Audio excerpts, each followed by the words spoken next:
I sure hope you can hear the music.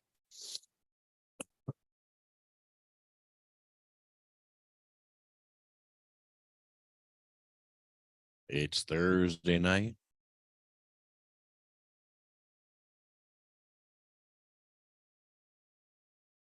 Crap. No, you can't. No, can't hear the music. That's terrible.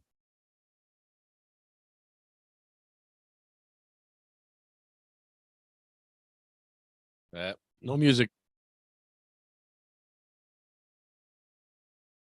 So that's great. I can hear the theme song, but you can't. I don't understand that.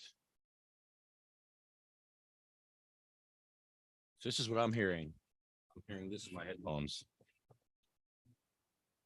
You can't hear this. For some reason, you can't hear this. I don't know why.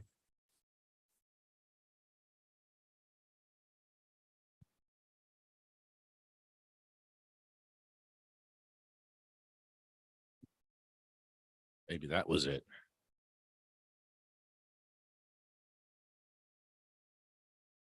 Was that it?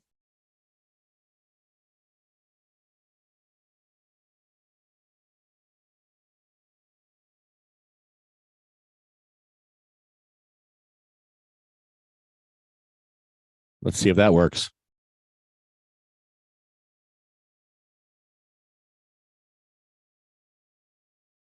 Nope.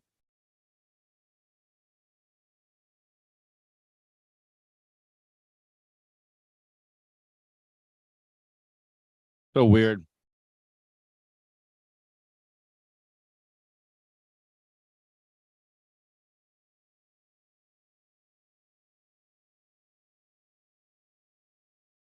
All right, now I can't turn it off. This is funny. I can't hear it. You can't hear it, but it's blasting me out right now. Oh, that's so funny. Yeah, I'm not in my studio, so this is just a mess. That's just a mess. Oh man. Oh, thanks, Julian. I don't. Yeah, I was gonna try to do a karaoke song tonight, but it wouldn't work. It would just be embarrassing. Where's my Zoom? So yeah, tonight's a free for all. Just join the Zoom meeting anytime if you want to jump on. I'm gonna add the link here.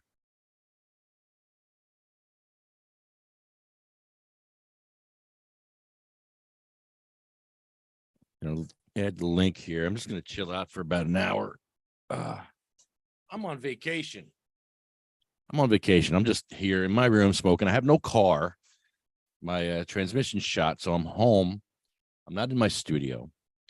So kind of discombobulated. No guests lined up tonight. That's why it's a free for all. You want to join in? Join in. Come ask me questions. Come join in, smoke with me. We're just gonna have a good time for about an hour, and then I'm gonna watch the Jets go lose. I guess Aaron Rodgers isn't playing tonight anyway. So, what's going on in the world of cannabis? You tell me. You tell me. What's happening out there? I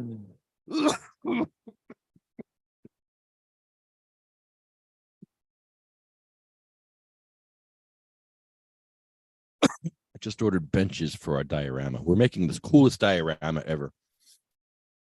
Mikey is really making it because he's doing all the hard work, all the cuts, all the intricate painting and artwork he's doing. I have a lot of ideas in my head, but I can't put them on paper and cut them. But Mikey can. So together, this project is just a ridiculous collaboration of just two stoners getting together and just being totally creative, and it's really a lot of fun. It's activism and art put together, which I really enjoy. I enjoy Bongholio. I enjoy Bongholito. I really enjoy the diorama that we're making right now. That's man, art and activism. There's just it's the best combination. It's powerful. We use humor.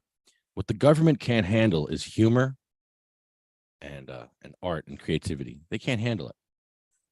So we're going to be at the next council meeting with this amazing diorama that we've been working on for a couple months now. It's finally coming together. It's going to be better than the last one. The last one was amazing. This one's going to be even better.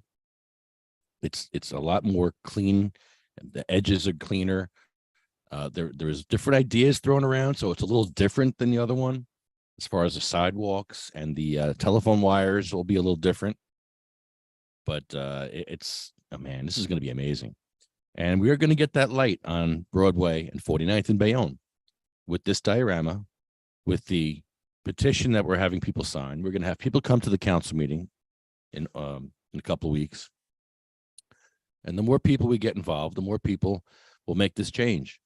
And we want people to be safe crossing the street in Bayonne. We don't need people in wheelchairs or walkers and canes having to run for their lives across the street. Crosswalks are for us, for pedestrians. Those roads are not for the cars. They're for us.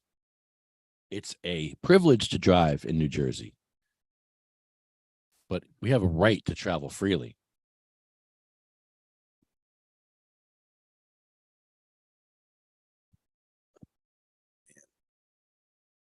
Nobody coming on tonight, huh? Well, be an easy night for me then. If nobody's going to join me, I'm just going to pop off and go eat because, I have nothing planned tonight. I'm stuck home without a car. I'm kind of stuck here. And so nobody wants to jump on. I'm going to jump off. I got nothing to really talk about tonight. I'm relaxing. I'm on vacation. We're working on a project. And we've been very busy with activism on Broadway. I saw Officer Johnson. She's been she got called a couple times to Avenue C with us, and she was at the night out the other night. Got a picture with her. I talked to Councilman Carroll and Councilman Perez, and I told them we're coming to the next council meeting, so be prepared. We will be there. So they're ready for us, and we're going to be ready for them. We have a crunch time, a deadline of 2 weeks, and it's pretty much done. The diorama is done. We just have to figure out a way to get it there. Since I don't have a vehicle, we may have a problem getting it there. So that should be problematic, maybe, but we'll work around it. So that's coming together nicely, though. The petition's coming together. It's at the Angelo's Best Chili Dogs. So if you go to 49th and Broadway, there's a little blue building, it's a triangular shape, and they will literally pray for you. They will pray for you for free, and then they will sell you a hot dog. That's right. You get the chili dogs, and the prayer is free. And it's really good because it's helped me a lot because I go there jacked up, fired up. I'm ready to fight. Then I get prayer, and it just gives me some sanctity, sanctuary, armor of God. It gives me the peace that I need to complete my mission without being a jerk. I feel like I need that prayer to keep me from getting triggered, getting gaslit by ignorance, which I struggle with. I do struggle with one of the with that, and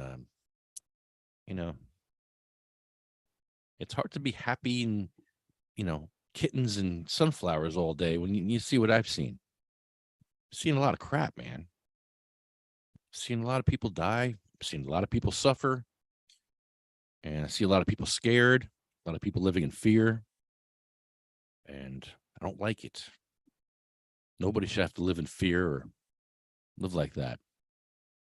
Fear of crossing a street, it's ridiculous. Especially kids. I don't want to see kids afraid to cross the street. But they don't stop. Unless you're fluorescent, They won't stop. You literally have to be fluorescent in Bayonne for them to stop for you. You literally have to have a mask on.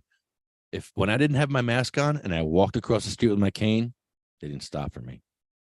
They didn't stop for me. But when I had the insanity of the wheelchair, umbrella, the mask, the shoes, the sign, the whole shit show, then they stop. So you literally have to look like a maniac to get across the street in Bayonne. That's pretty funny. So who's on? Anybody listening? You could join me at any time. You can jump on in. Let's see who's on. I didn't share this to Facebook. Hello, Tony. Good night.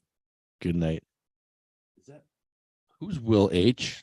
It's not William Haney, is it? That would be amazing. William Haney, if that's you, zoom in, brother. Zoom in. William Haney, I haven't seen you in years, bro. He used to come to every podcast. He would come to the podcasts in Bayonne. He would literally drive up from Bayonne, from Philly, to come to the podcast. And what would happen was, if we got him dabbed up in the beginning, then he would just fall asleep. So we tried not to dab William up in the beginning because he would just get too stoned. He'd fall asleep. We want to talk to William. We want to hear, we want to hear all that. And we didn't get that when he was dabbed out sleeping. We didn't get that. So we want we wanted the Haney. We want Haney. So we love Haney. We miss Haney. I hope Haney's doing good. I hope he's doing great.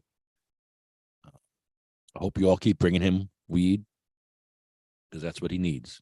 He doesn't have any money to buy weed, so you're bringing him weed. That's very helpful. I need to come bring him some weed. If you get Haney to Trenton, I'll bring him some weed. I have a hard time getting to Pennsylvania. I have a hard time getting out of my house. I don't have a car right now. I literally have no way. Oh, man. The transmission is going to cost me $12,000 to fix. And Jeep is going to pay $8,000 something for it. And some other costs. So it's not going to be as bad. Their costs are different than my costs.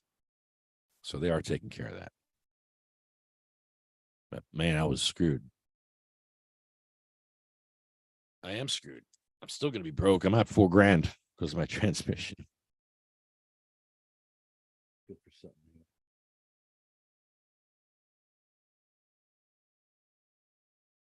It's gone. Sorry, I'm totally not prepared. No, I'm not. I'm just having fun tonight. I'm relaxing, enjoying the nights.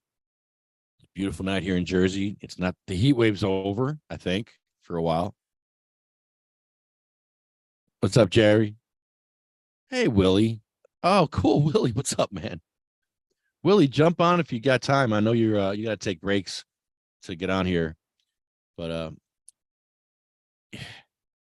Willie, you're not the first, and you're not going to be the last. And I'm very sorry what's happening to you right now. You're being screwed over by the state. They legalized cannabis in New Jersey. We all voted for it. We all voted to not putting people in jail anymore. We all voted to stop putting people in chains over a plant.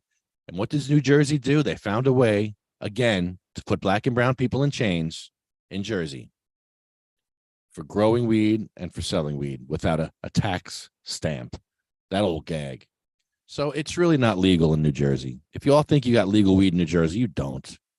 You don't. We don't have farmers markets. The farmers markets I go to are totally underground and totally illegal. Totally illegal. The weed I buy, the extracts I buy, totally illegal. Because I can't afford, here, this is FICO. I can't afford this in a dispensary. This here, you know how much this would be in a dispensary? Insane amounts. Insane. So you got people that are sick and dying. They can't get their medicine. They can't get their medicine. This is medicine. This is FICO oil, fully extract cannabis oil. This is what cancer patients need. And I don't take this every day because it's very strong. I take it when I'm in a lot of pain. But if you have cancer, this is what you need. You need 1 gram a day of this. You're priced out. You are priced out of your it's not an effective medicine because you're priced out. How is cannabis effective if you can't afford it? So it's not effective. In New Jersey, cannabis is not effective. Maybe over the border in Maine, it might be effective, but not in New Jersey. And it's very sad. Anthony Diaz, Hackensack, a black man in chains for growing cannabis for his cancer. Where's his social justice? Where's Willie's social justice? Where's Juan and Carlos's social justice? They were busted growing cannabis in New Jersey. You know, this is why I'm not growing weed. I refuse to grow weed. I have a feeling Willie's going to fight this, and I think Willie will win if he fights it. Just like Ed Fortune, they look. Ed Fortune's growing weed. I'm snitching on Ed Fortune right now. It's right in the open. It's right out there in the you can't see it. You can see it from the street. So I'm not snitching on him. I'm not dry snitching on him. It's right there. But they're not going to mess with him because they're scared of him. Why are they scared of him? Because he'll take it up to the Supreme Court and he'll win. Because we all voted for the right to cultivate cannabis. Look what we voted on. Look at the paragraph we voted for. We voted for cultivation rights. We didn't say who could cultivate. They didn't say, the rich white people can. No, that's what they said, but they didn't write it down. But yeah, only rich people can cultivate. Well, that's not what we voted for. That is not what was on that ballot that we voted for. So yeah, Ed Fortune, there's weed every year there. I love it. I love it. He took a picture with it the other day. They're not going to mess with him. But they go after Willie. They go after Anthony. They go after Carl. They go after... This government sucks. And if you read Ephesians 6:12, you'll see why. That is the basis of my activism, is Ephesians 6:12. Basically says the government is evil and we got to fight it. That's what it says in a nutshell. We're on a struggle not against blood and flesh, but against the authorities, against the powers. And it's sad. Now, I'm not a Trumper. I don't like Donald Trump. But what they're doing to that guy, just look what they're doing to him. He's an outsider. He's literally an outsider. He's a billionaire, sure. But he's an outsider. He's a jerk off and all that. I agree. I don't like him. But look what they're doing to him. Now, imagine if they did that to anyone else. Now, Trump might deserve all that shit he's getting. I don't know. But it's kind of scary that the government is using all this power and money and control to bring this man down. When he's like leading in the polls against Biden, I don't like any of that, man. That's kind of third world shit, fascist shit. And I don't really, I'm voting for the third guy, whoever the third guy is. I'm voting for the third guy. I don't like Trump. I don't like Biden, but I don't like what I'm seeing. I don't like how they're just not railroading him, but all these charges they're dumping on him that really, some of them are kind of like lame. Some of them are legit, maybe. What do you think? Why don't you join me and jump on the call with me and tell me what you think about Trump. When I ask Trumpers why you support Trump, a lot of them don't answer me. They don't want to answer. I mean, he made a lot of problems for himself. He exposed a lot of racists. A lot of racists came out of the closet because of him. He emboldened a lot of idiots. I think the Trumpers are worse than Trump. Some of them. Some of y'all. But see, I vote third party, so don't blame me. I vote for the third guy. Whoever the third guy is, that's who I vote for.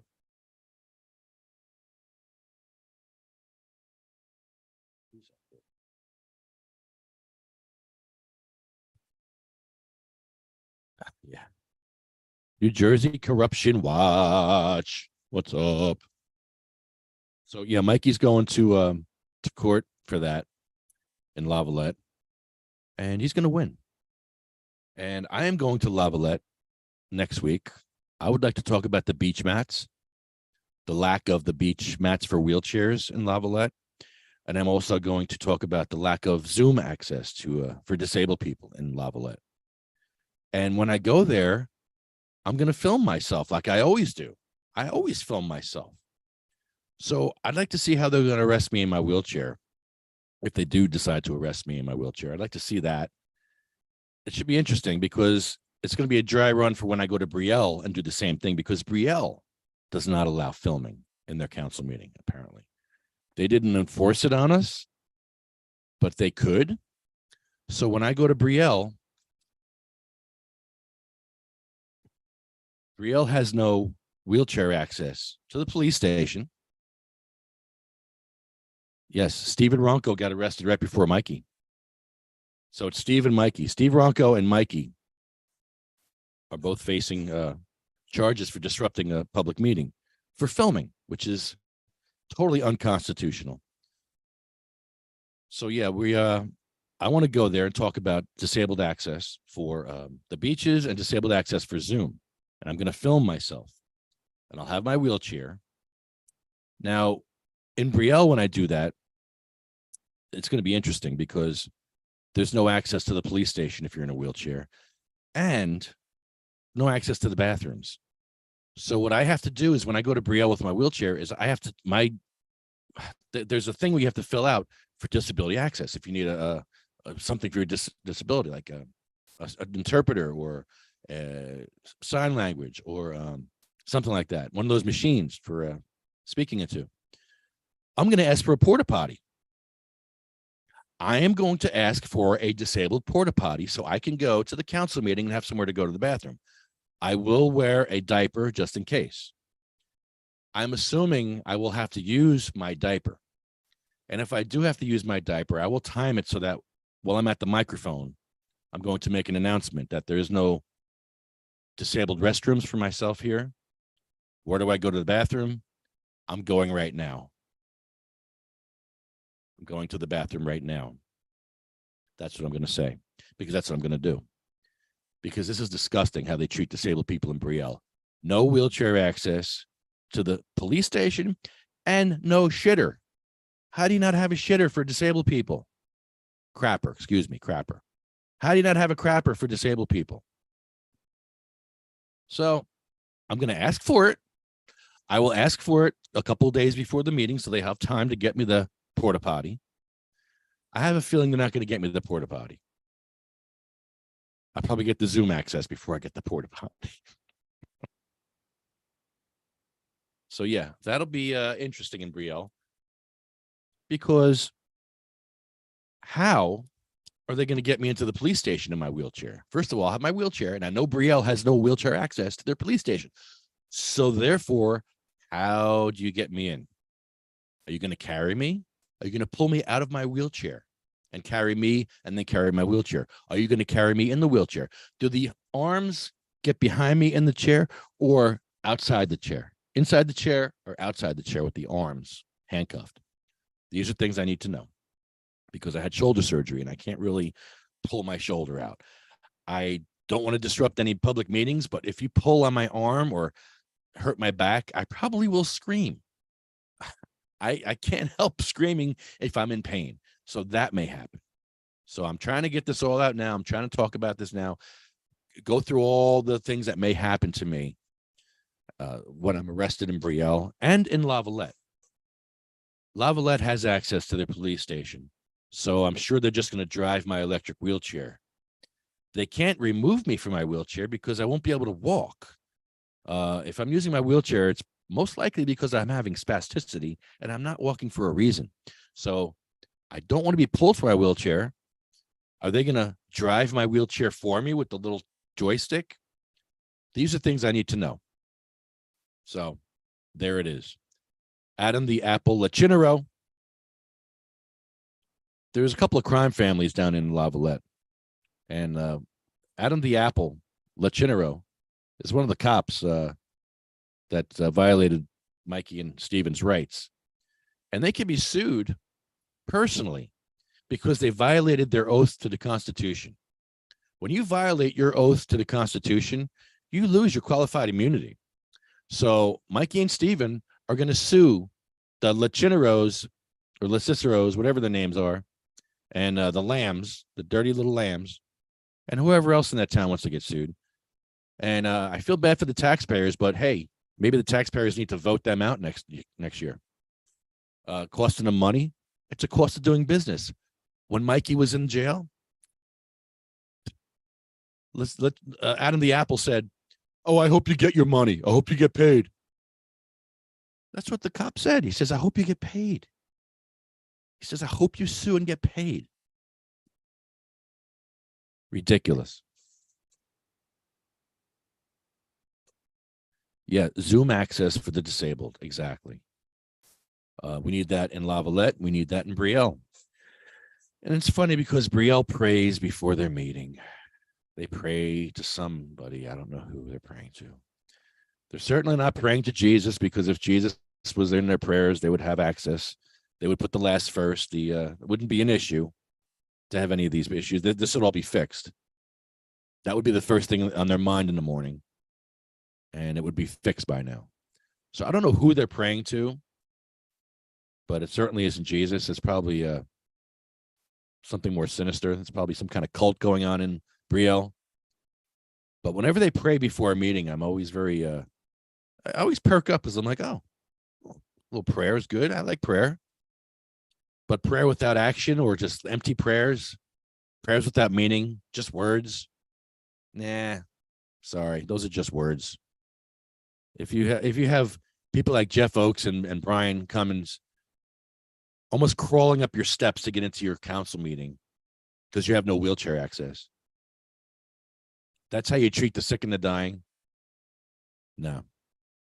That was engraved into my head forever, watching Jeff and Brian suffer going up those stairs to get to the Brielle council meeting, to speak their minds.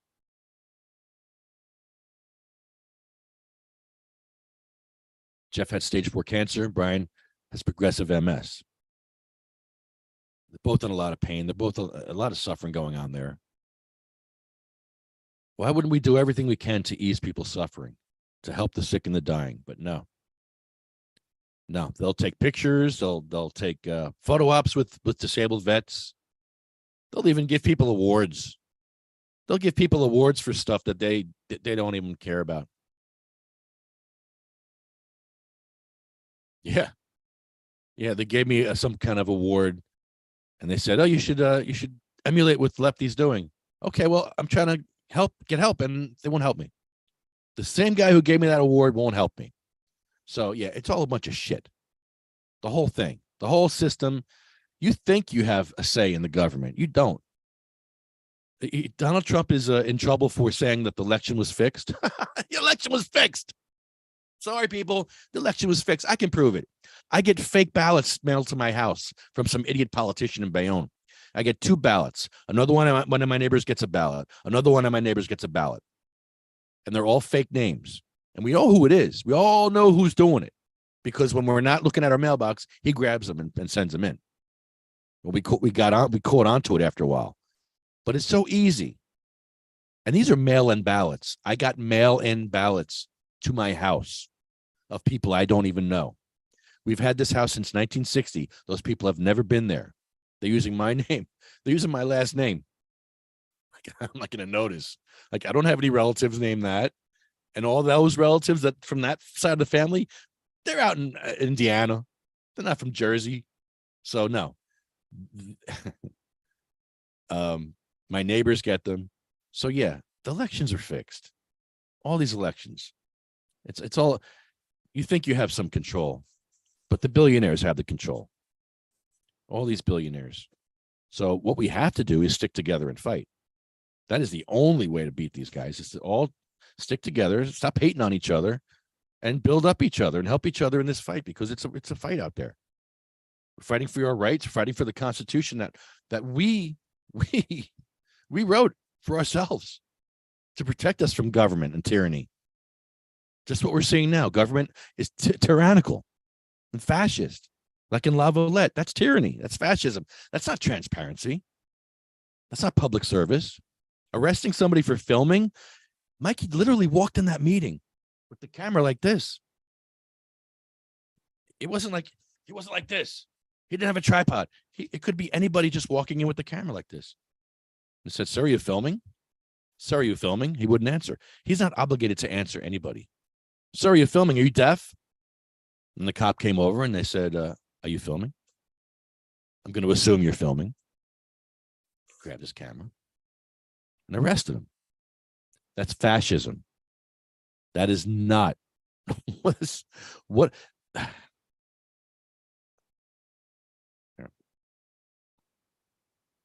Mikey's working on the diorama tonight, and it looks amazing. It's the courtyard. The courtyard is ridiculous. Uh-oh, I lost him. There he is. The courtyard looks ridiculous.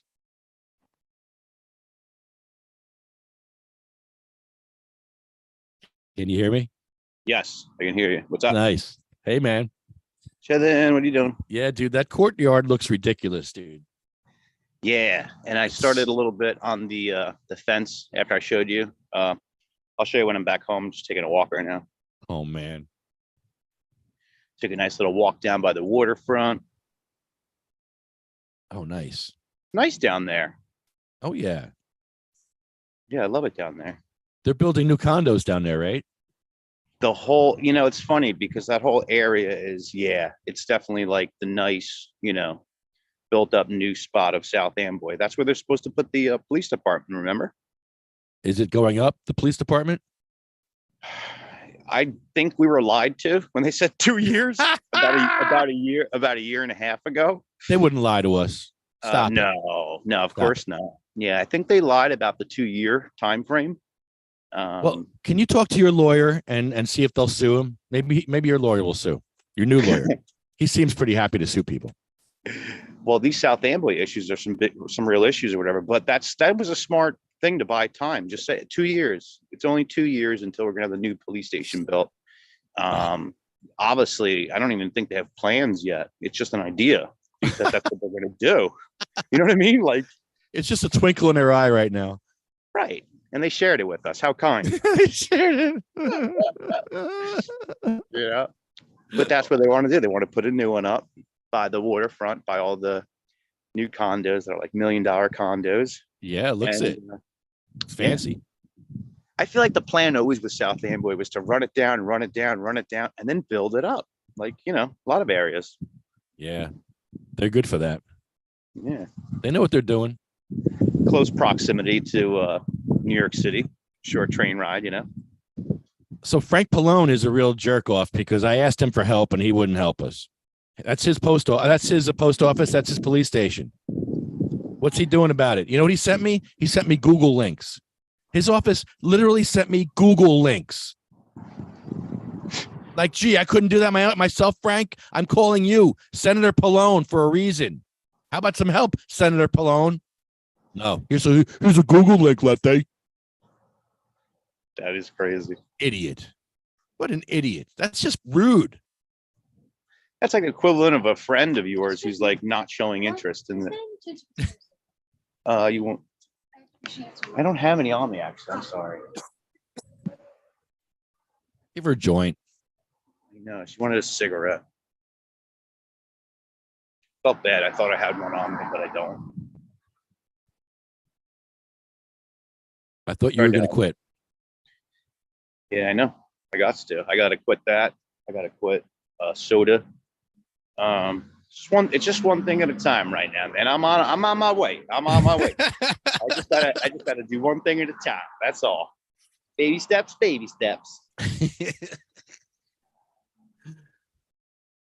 Man, so yeah, this project is ridiculous, dude. It's so much better than the last one. It's different. It's better. It's just amazing.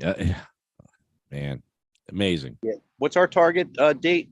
August what? 15th? 15th. Nice. Yeah, So I like the time. Yeah, I may have to rent a car that day. We'll see. Well, when do you expect to have the Jeep? I mean, I know you don't know, but when's the 3-week time frame they gave you? When's that up? There's no time frame. They don't have a vendor. There's no vendor. There's no part, and there's no vendor for that part.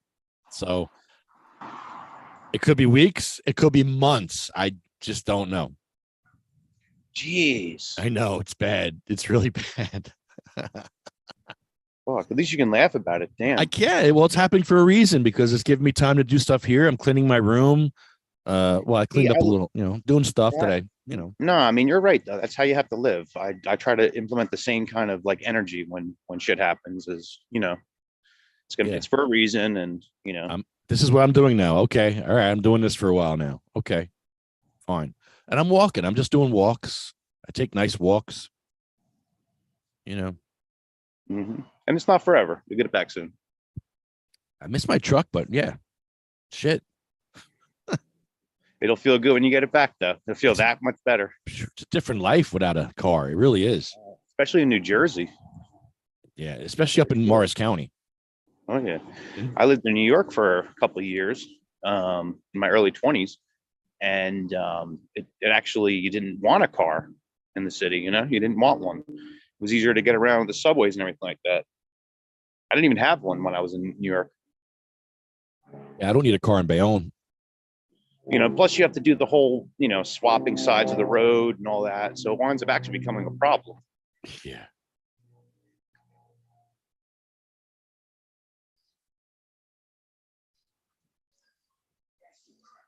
Yeah. So I guess we can work on the project tomorrow a little bit. Well, yeah, Have absolutely. a nice day. We'll have a nice lunch somewhere. We'll have a nice Yes. we'll get super stoned. Yeah, that's what I want to do. Make a nice day of it. Yeah, tomorrow's got the makings for a good day. Every day has the makings for a good day or a tragic day. Well, we can get that thing done. We need dowels for the telephone poles. Oh, I have to order lights. I ordered the benches. I ordered 3 benches. Oh, nice. They were like $20 with the shipping. Shipping was like $7. And they're good size, perfect size. We may have to paint them black because I think they're brown and black. But we may just make them all black. I don't know. I think the benches in Bayonne are black. I don't remember. Yeah, I feel like they're like black iron. Yeah. Yeah. So such attention to detail. It's going to be ridiculous, man.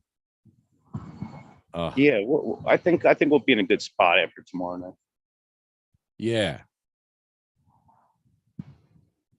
I made a soccer ball, but it's too big. It's got to be a little smaller.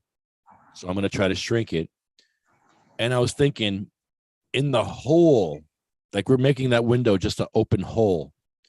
We should put a person in that hole, like tape a person up there in that window.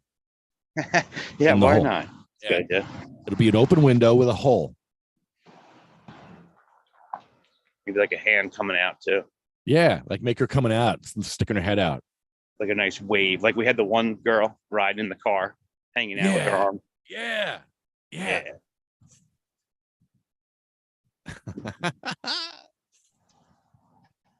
Yeah, man. Yeah, I'm looking forward to Bayonne. I told the council people we're coming. What'd they say? I said, okay. Did you tell them you had the new project and everything?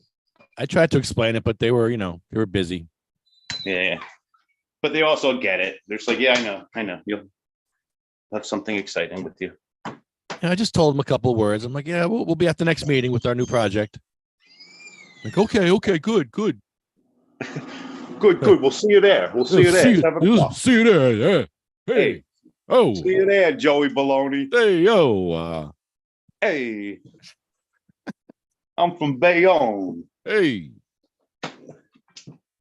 So, yeah, they know we're coming. Look at the fence. All right, let me open this up.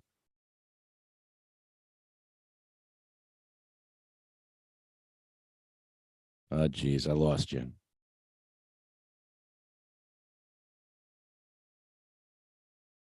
I got to do the back of it still, though. Oh, shit. It's cool, right? That's ridiculous. The lower the camera angle, put the camera all the way down. Oh, my. Yeah. Yeah, at the right angle, it'll look like Look the at street. that. Yeah, Look that's at that. that's crazy. What the hell? Yeah, that's the angle. That's the angle right there. Something like that. Yeah, that's crazy. That is nuts. Yeah, so that's coming along good. Nice, right? Interesting. I don't know if you can see it too well on this, but Oh man. That is nuts. So nobody's really seen this project yet. So giving them little teasers here and there. yeah, little teasers. The council meeting is going to be amazing because we're just going to unfurl it there for the first time. People will see it. It's going to be amazing and delicious, and you know what I mean by that. They're going to go nuts. It's going to be tasty. It's going to be tasty because we'll have a hot dog in the ShopRite truck, which is great. They'll smell it. They'll probably like, oh, it smells like hot dog. Smells like Angelo's over here. It even smells like Angelo's.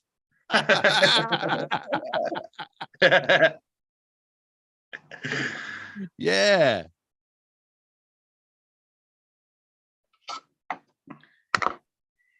And we have to work on an eighth of a song. Like an eighth, literally an eighth. It's so funny. It's just a simple little thing too. Just enough so like 4 out of 5 council members forget about it. And then the other one can be like, what the hell was that little song? Like, oh yeah, right. That happened too. Like, oh yeah, beep at the baby. What was that beep at the baby thing? Who beeps at a baby anyway? Beep at a baby. Did somebody really beep at a baby? Yeah, they beeped at a baby, and we wrote a song about it. We're gonna write a song about it. We have an eighth. Yet. We have an eighth. We didn't even, all we have is the song name. Oh, we have a right? We have a slice. No, that's part of what's fun. Like, you know, we have like 2 weeks and we have like half of it done. So this makes sense. Yeah, we do. We do. Yeah. I think we should light it up too. I'm gonna try to get some lights. Wait, do you have lights?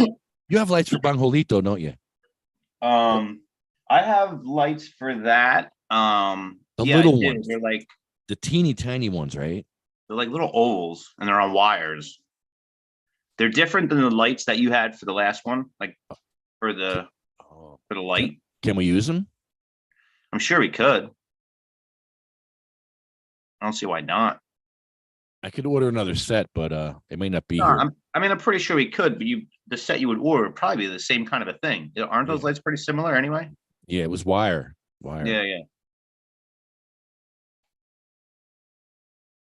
Yeah, we should be able to use them. I don't see why not.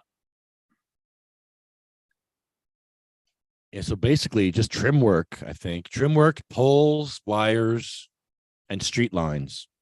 And street lines, yeah. Yep. Is that it? That's kind of it. I know. I mean, it's going to take a minute, and that's cool. But I think after that, yeah, that's it. That's it. Yeah. You know. You said you were going to make a little board for Angelo's, like a little what's it called?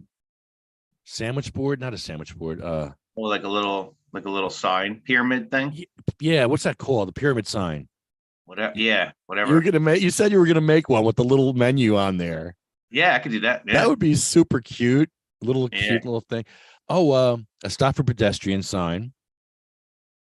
A miniature one. I mean, we could steal one from the other if we have to, but it'd be nice to have a new one. It's funny even having that option. Steal one from the other one. Yeah, we'll keep that to the end in case we don't get to it. We'll just steal one from the other one. Yeah, we'll just steal it.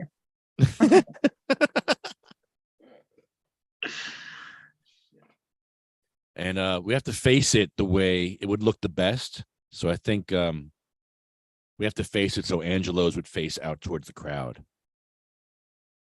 I think, right? Yeah. Yes. Because that's the best angle, and the council deserves to have the worst angle. Give the crowd the best angle. Yeah. Or would it be the other way? Would it be with the courtyard facing out to the crowd.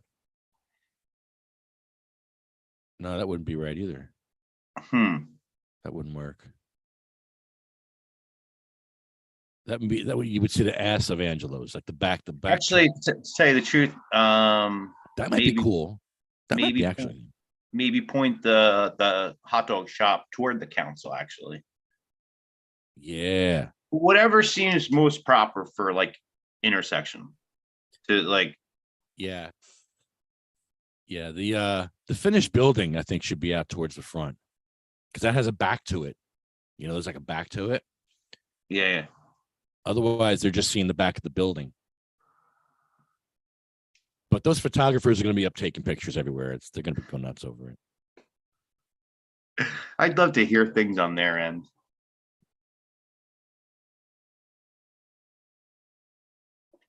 Oh, man. But yeah, there is going to be a hot dog eating happening. You can tell if you're listening to this, it's happening. We're going to get a hot dog in the truck. Mikey's going to take a bite out of it, send the truck to me. I'm going to take a bite out of it, and then park the truck illegally.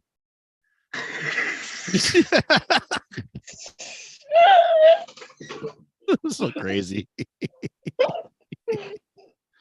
Look. Yeah. You know, it doesn't even sound crazy to me anymore. It just sounds right. Hey, look, Bachagaloop doesn't know how to park.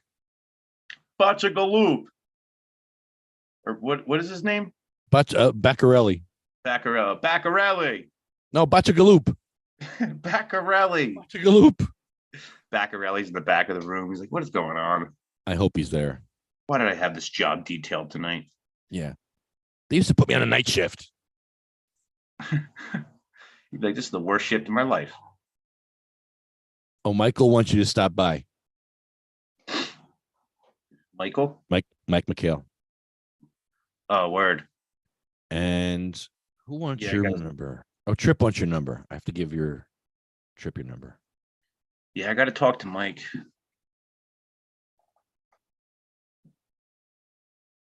Talk to him briefly, but I got to talk to him as well. Yeah, Mike, I hope you go. Mike's down. Lavalette next week. Mike's down? Is it next week? It's next week, yeah. Well, is the 7th the day? Yeah. Isn't that caucus though? Yeah, but they have public comment. They do. Yeah, I saw a public comment. Okay. All right, then that's fine. I want to talk about the beach ramps for wheelchairs and the Zoom access. And like I do for every meeting, I'm going to film myself at the podium like I always do. Are you going to ask for pre-approval? Maybe I'll ask, but I'm not going to get it in writing. Maybe I'll ask about it. Maybe I'll get it on video.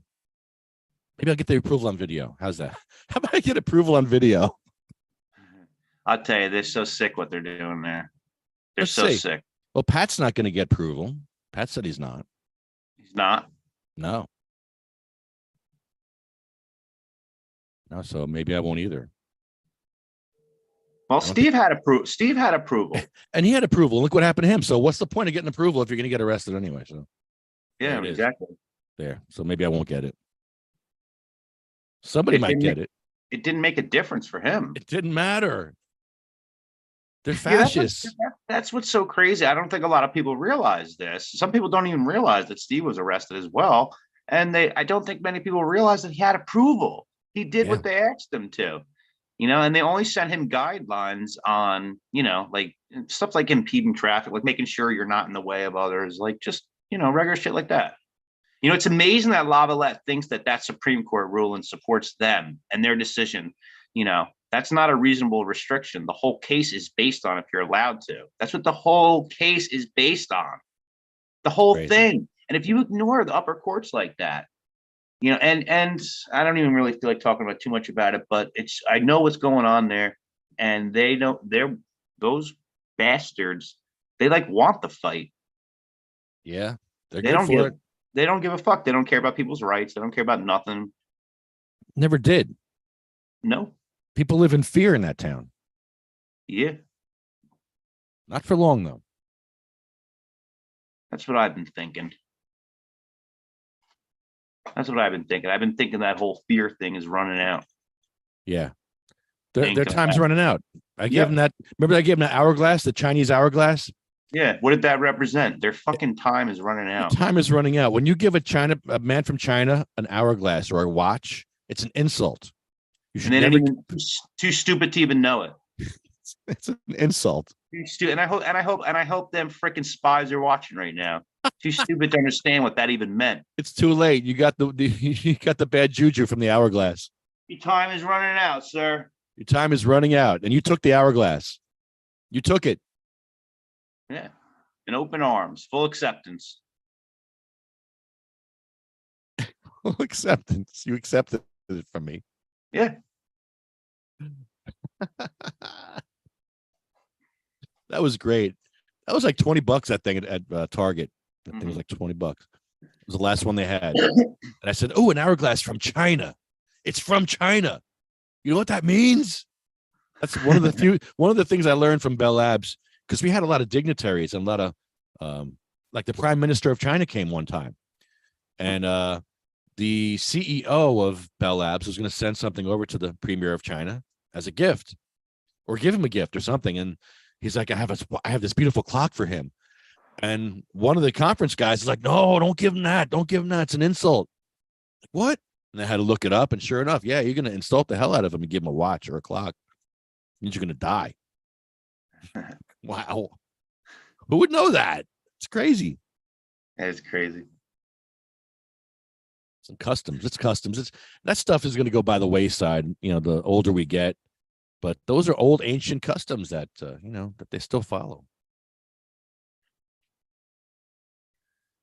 Yeah, it's crazy what's going on there. It's crazy that they have such a tight grasp over a Supreme Court ruling. It's scary. It's scary as right. And the town folk are scary for just like sitting there compliant with all that shit. Yeah, he's talking to you. He's talking to you. I'm allowed to remain silent in public. Yeah. I don't have to show papers. I don't have to prove I'm a citizen. I'm allowed to remain private. I can keep to myself. Yes. The reason why that policy is unlawful is for that exact reason. I'm allowed to enter a public space without demanding who I am, what I'm there for, what my business is, and where I'm from, or what's going on with me. I don't have to give that up. And that's where we're at this point in life in that town. Your rights are gone. You have none. You have zero. When you walk into that town, you have zero. And people, certain amount of people think like, oh, yeah, you slam dunk, slam dunk, slam dunk. Yeah, that's in a perfect world with a nice, pretty bow. If it was like that, yes, slam dunk, slam dunk. It's a lot of hard work when you're dealing with some criminals like this. It takes a lot of hard work, and it's not an easy thing because these are psychopathic lawyers, and they all think that Supreme Court ruling gives them a spot to violate your rights right back to the beginning. Right back to the beginning, we have to ask to do so. The whole ruling is based on you don't have to ask.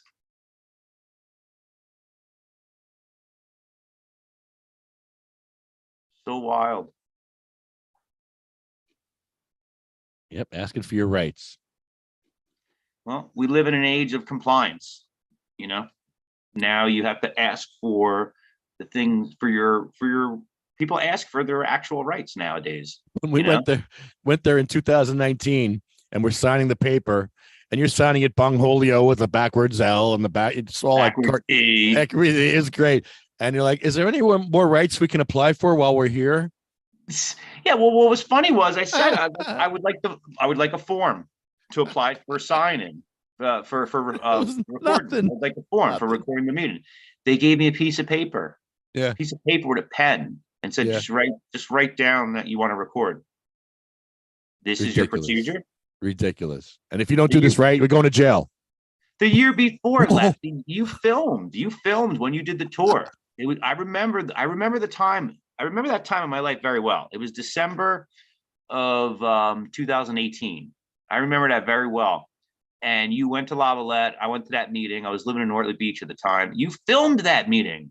I was there when you filmed it. The Patch did an article They took a picture of you filming the council. Yes, I remember that. And that's on the cover of the article. And that was in 2018. Yes. You filmed. You didn't ask. And then we went back with Bongholio, right? And then they said no. Was that it? Or no, we went back. Did we go back with Bongholio? No. We went back with Bongholio, and they said, the mayor said to the borough attorney, he talked to him. He had like a little chat on the side for a second. And he said, he's like, you guys are not going to be allowed to film right now. I just consulted my attorney, and we're not going to allow you. You're going to have pre-approval, and you don't have it. And remember, we were like, what is that all about? We were like, you can't make that up. You can't make something up like that on the spot. And they threatened to arrest us. And we weren't in the business of getting arrested that night. Yeah. Yeah. We didn't know any better.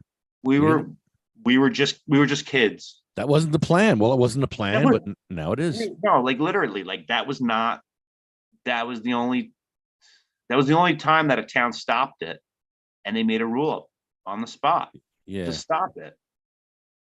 And they stuck to it all these years.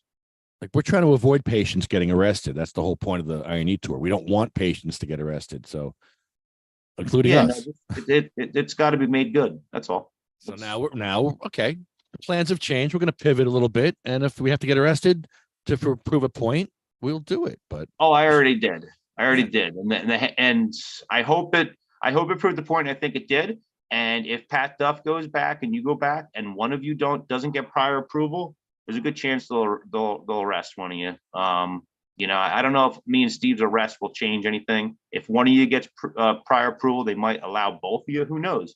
Because the other thing is this: I was with Steve that night. I was meeting Steve there. Yeah, Steve had prior approval, so I'm with Steve and I'm filming with Steve. So I had permission as well. Yes, you did. You had permission. I did. When I walked in the room, I looked for Steve. That was the first person I was looking for. It hadn't occurred to me that he had already been arrested. It was like 7:10 at that point. The meeting had just started at 7. When your ACLU lawyer laughs when you call him, you're in good shape. You're in good shape. It's a lot of work, but you know what? Getting to this point, it took a lot to get to this point. It took a lot. It took a lot to get us to this point, and it's a lot of like there's a lot of stress involved. Yeah, it just started now. Now you're just beginning this whole journey with this now. So, and you need a GoFundMe. We have to start a GoFundMe for you guys. Yeah, because the thing is, now my whole thing is I've always been like, I'll represent myself. I've always been like that, and I've been pretty good with like getting things dismissed.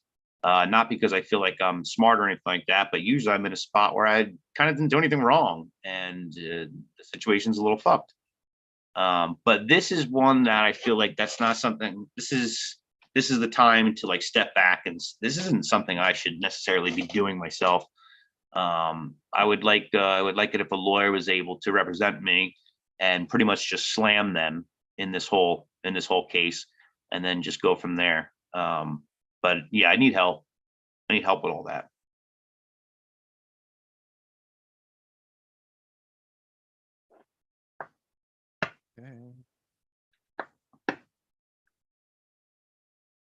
Oh. And hopefully other people understand, and hopefully other people like appreciate the attempt to try to fight back to this kind of unjust, like, craziness or whatever.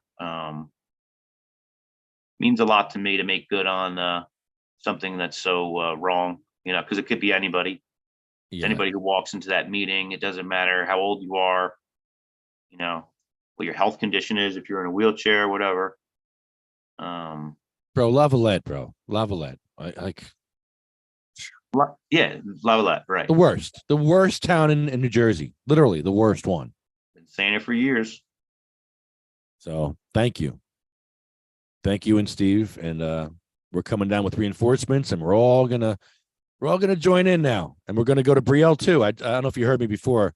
I'm gonna wear a diaper to Brielle, and I'm gonna ask them for a porta potty, because that's what we need. Disabled people need that. If we come to your meeting, we need a place to poo and pee. Yep. Just like anybody else. and they pray in Brielle. That's the thing. They pray in Brielle. So I'm going to pray for them at the meeting. I'm going to pray for them because I think they missed something in their prayers. Yeah. We've been in a lot of towns left, and I know you've been even more than me. And we've seen a lot of different dynamics and how they play out. And in some instances, we've had a good insight and have known kind of what's been going on, behind what meets the eye. And in this situation, it's very different because you have nothing's compartmentalized. Everything's in one box in Lavalette. We went to Sayreville, and I'm so proud of the work we did in Sayreville. And we met the new chief. I didn't realize it was the chief until just the other day. When I ran into him in the lobby, and he said, "Where's Lefty?" Oh, yeah, you guys are doing really good work. I'm glad you keep them on their toes. I just think this is a regular officer. Wow. Just think it's a regular officer. You know what I mean? That's great. And that night, I was like really excited because I'm like, yo, so the cops on our side, man. Come on. We know a lot of shit's going on in this town, and there's a lot of stuff that's happening, but this guy's on our side, and it felt good, and he wanted to talk to you. And it was nice to be able to have that kind of interaction. The other day, it just occurred to me, every time I saw an article with Eunice or something like that, he was the officer who was pictured in the photo. Every time I saw an article. And then one day I'm just driving to work and it clicked. I'm like, duh, that has to be the chief of police. So then I typed in his name in Google, and boom, his picture came up. He's the chief. So we went from Zimbrowski in Sayreville to what we were doing last month in Sayreville, and ran into the chief, and he told us that he loves what we're doing. That's great. Yo, come on. and that's amazing to me. And it's especially amazing because of what's going on now in Lavalette. See, at least in Sayreville, all the corruption that's going on and everything like that, at least everything's like in compartments and nothing's overlapping and nothing's kind of like getting smushed into like two into one. But in this town, Lavalette, everything is smushed into like one whole thing. You have the cops who are the sons and the family of the mayors, and they're all lawyers, and the council's the father of the shitty lawyers, very shitty lawyers too. Very, very shitty, man. Very shitty. Not for the the worst lawyers ever. No, like dumb lawyers too. They think that ruling protects their dumbasses. How stupid, man. I've done some stupid things in my life, but I've never could imagine being so stupid. And they're doing that and using their resources. Yeah. And saying being, they're solid on it. How stupid. But that's my whole thing or whatever. You go from one town like Sayreville, where the chief tells us to keep doing what we're doing, keep the good work up. I'm glad I wish more people were doing what you were doing. He said all this shit. That's amazing.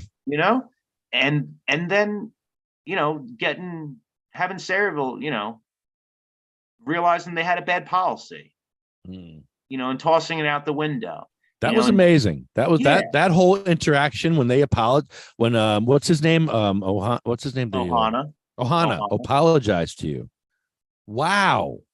Whoa. And Lefty, you know my journey. You know my journey. Here I am. I find myself in Sayreville, and I'm being apologized to because I wouldn't give up my Fourth Amendment right. Yes. To exercise my First Amendment right. Yes. I'm having a moment where I'm like, I don't even know how I got here. I don't fucking care either. I don't care. But I know what I will do, and I know what I won't do. Yes. And the fact that I completely rearranged how they do their meetings there, and got the blessings of the chief beforehand, woo. Right? Not knowing what we're even doing there, right? Amazing. Come on. That, with all the corruption going on, at least that town runs with like a check and balance system where everything's in their own compartment. There's corruption, but it's pretty wild that the chief was kind of liking that you were slamming the former chief. Just going to say that. You know what I'm saying? Like, come on. That makes my day. That's incredible to me. When I found that out, I was like, oh my God, he's the chief. That's just so cool, man. I guess a lot of people didn't like Zabrowski. There might be a little bit of that, but he made an effort to say he was happy we were out there, keeping them on their toes, Yeah. Zabrowski's corrupt. He's taking the money from Sabet. He's taking the money for his business. And He's we're the just only ones to call him out on it. The only ones. No cops are going to call him out, but I think the cops like that we do that. The chief certainly does. Yeah, we do it for them. You know, he didn't say no off the record shit, man. He said he wanted to talk to you. That's great. I want to smoke a joint with him. Off duty. Email his ass. He probably wants to smoke a joint with you. Yeah, let's do a dab. Fuck a joint. Right? That'd be amazing. Chief Plummucker, whatever his name is. Oh man. Let's do it. All right, let's set that up. Let's do some backdoor channels and get that set up. Dude, let's do it, man. I mean, what does he want to talk about, right? Come on. You want to talk about it? You want to smoke about it? So, yo, I'm going to get up early. I'll be in Bayonne. It's like super early. I'm going to try to get there like ridiculous early before rush hour. So, Okay. whatever time is good. Maybe have time for breakfast or something. Maybe we get something to eat. Okay. That'd be cool. We'll see if we have time. Yeah. Definitely a blunt and some dabs on the way. Yes. And I'll bring my my placard so we'll be able to park somewhere in New Brunswick. Nice. Yeah, I got to bring that. Okay. Actually, I got to get that out tonight. All right, let me go through the list here.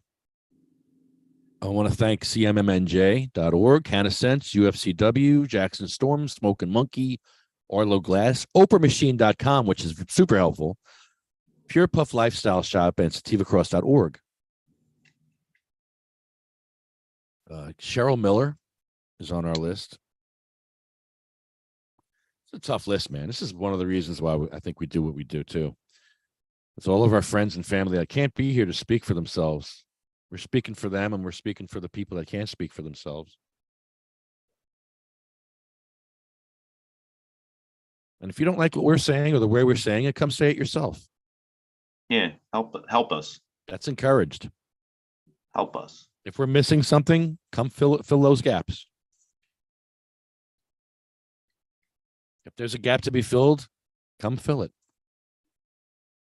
Yeah, please. Sabina Rose, a little 15-month-old baby. She died from Dravet syndrome. Seizures. She had a 25-hour seizure.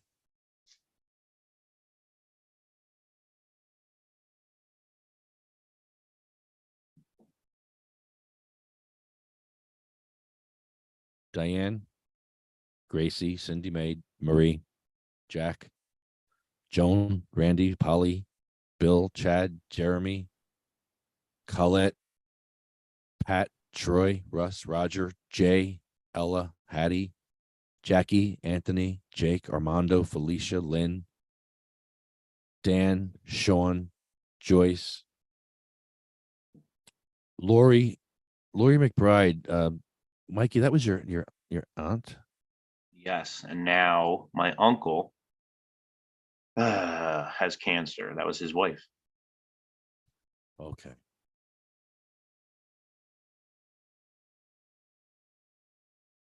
So yeah, your uncle needs a FICO, and he gets it from a dispensary, but it's probably super expensive to get it there. Yeah, he was getting it from Zen Leaf in Neptune. Okay. Super expensive. He sent his daughter in there to get it because he's just been pretty much like bedridden. You know, he'll go and take the kids out here and there, but he has to sleep and rest for like the whole day beforehand. He would give me that FICO to give to him, and I know that's helping him. And when I went to give it to him, he was just laying down. He'd been laying down all day, and he had said that he really couldn't do much because the day after that he was planning on taking them to the Lakewood Blue Claws game, you know. And we kind of laughed for a second because still trying to do shit, and I get it, totally, but yeah, it sucks because I'd seen him back in December. There was no diagnosis at this point. No one knew nothing. He looked fine. He was okay. And we had a nice dinner. It was around Christmas time. And then in March, he wound up getting a diagnosis and wound up getting a surgery. And he I how family is sometimes you don't talk about the details of things. I didn't even know that he was diagnosed in March. I didn't know when the time frame was. We didn't know how long he knew. I found out he was diagnosed in March when I dropped that fecal off to him, and I had a conversation with him. I wound up staying there for like an hour and a half, and that was like really nice because we had just talked about a lot of things in life. And I know he doesn't have much more time. I don't think he'll make it out until the rest of the year. And if he does, it won't be much time longer than that. But that was our last conversation. That was our last conversation, and it was a good one, and it was nice. And we just spoke for a while about a lot of different things. And he had broke down at one point, and he had mentioned how Lori, the doctors weren't behind it. They weren't behind the cannabis. This was only 2016 that she had passed. So it really wasn't that long ago, although we all know how much things have changed, even though things are, not where they need to be. But her doctors weren't for it. And when he broke down and was crying about it as he was talking to me, I had a moment where I was like, man, you're an idiot. Like, I thought that affected me, Lori not being able to have affordable access, not having proper access, and not having doctors behind it. This shit had sent me in like maybe part of the reason why I started doing some activism. I know why I started doing, maybe that had something to do with it, but just the fact that he broke down, like talking about it, I just felt so stupid. I was like, and to think that this had affected me. He lived it. It's like he not only does he get it, I'm supposed to get it from seeing what he went through, And I just had a moment where I'm just like, man, the suffering. you know. But the FICO is helping him. It's he said it's the only thing that's helping him, the cannabis. You know.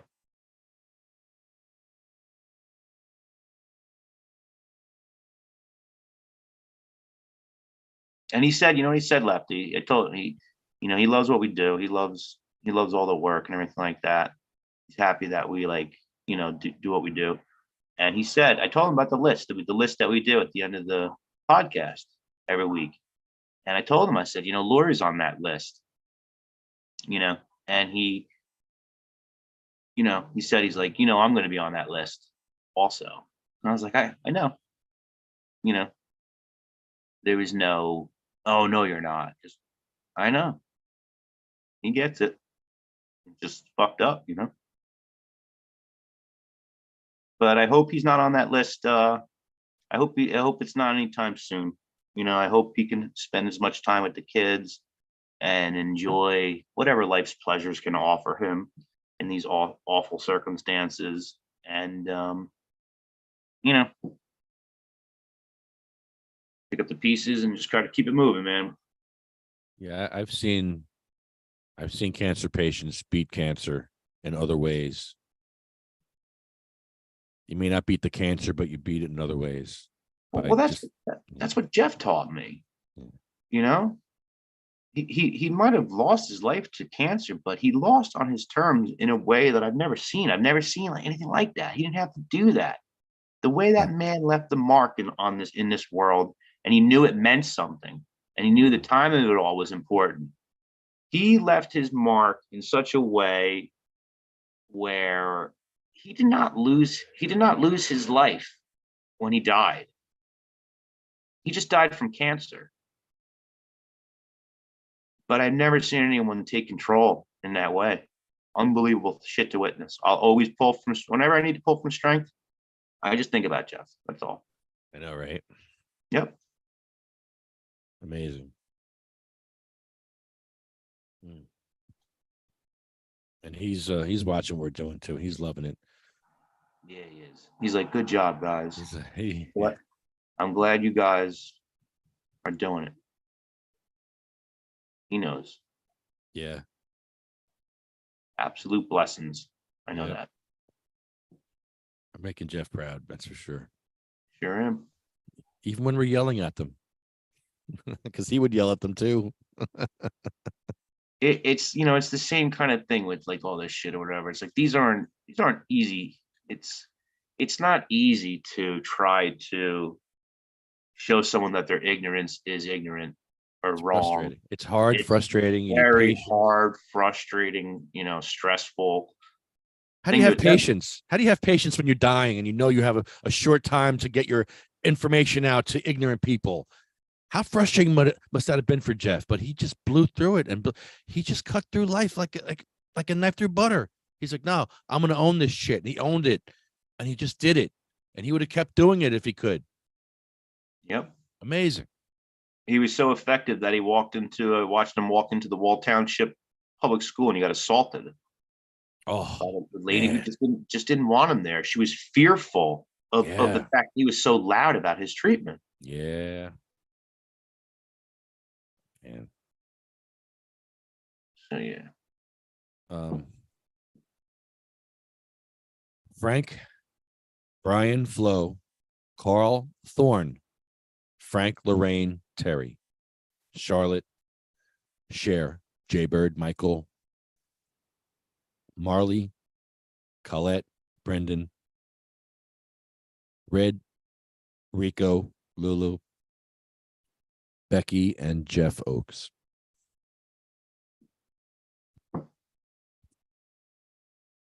Mikey, I'll see you in the morning, bro. You got it, man. Bring a fatty.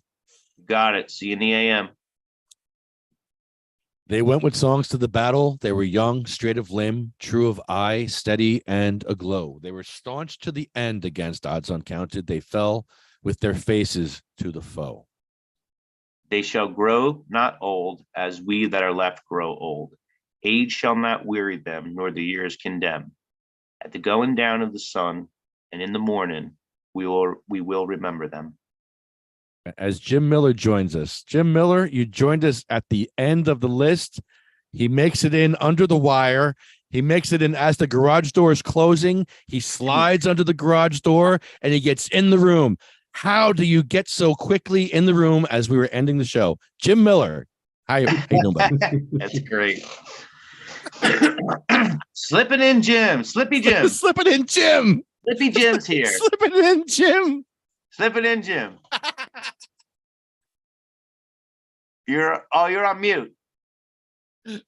You're on mute. You're on mute. Yeah, well then I can change what I was saying into something whole new. Yeah. Don't forget on Better Call Saul and Breaking Bad, he was Slippin' Jimmy originally. Remember that. I was like a Slippin' Jimmy. Yeah, he was a slippin' fall con artist. So there you go, Yeah, and the one but see the thing is the one I really wait for, you may have heard it, but I've only slipped it in one time in like 2 or 3 years of having something in my hip pocket, and I have to be passionate about it. But when I am and I make a point, I got to end one time with, and Jimmy crack corn, I don't give a good goddamn, I am Jimmy. I felt so empowered at that moment, kind of like, holy crap, Anyway, yeah, I noticed it was Thursday night. All of a sudden I figured it out and I thought, oh man, yeah, I don't know what day it is sometimes, but I like to stop by and see what's shaking when I can. It's good, I'm getting some regularity in my life. Thursday night, Sundays, Tom's River. Yeah, whenever Brian and I can get together, the columns on Saturday, guitar practice, band practice on Friday. It's like I got a schedule. Yeah, not bad. Yeah, rarely is it a grand slam where all 4 happen in 1 week, but regularity is semi. So are you coming to the council meeting in Lavalette next week? What night is it? It's an evening, right? Like 4 or 6 or something. Yeah. It doesn't matter. What day? What day is it, Mikey? Well, if you guys are talking about the caucus meeting, that's Monday, the 7th. No, which is the one. Okay. First of all, I never really saw a full good account of what we're talking about. I know what we're talking about, but it wasn't like beginning to end. What happened? You can't video, but you can video. Well, the whole thing is this, Jim, right? Lavalette says they have an ordinance on the books where you need pre-approval.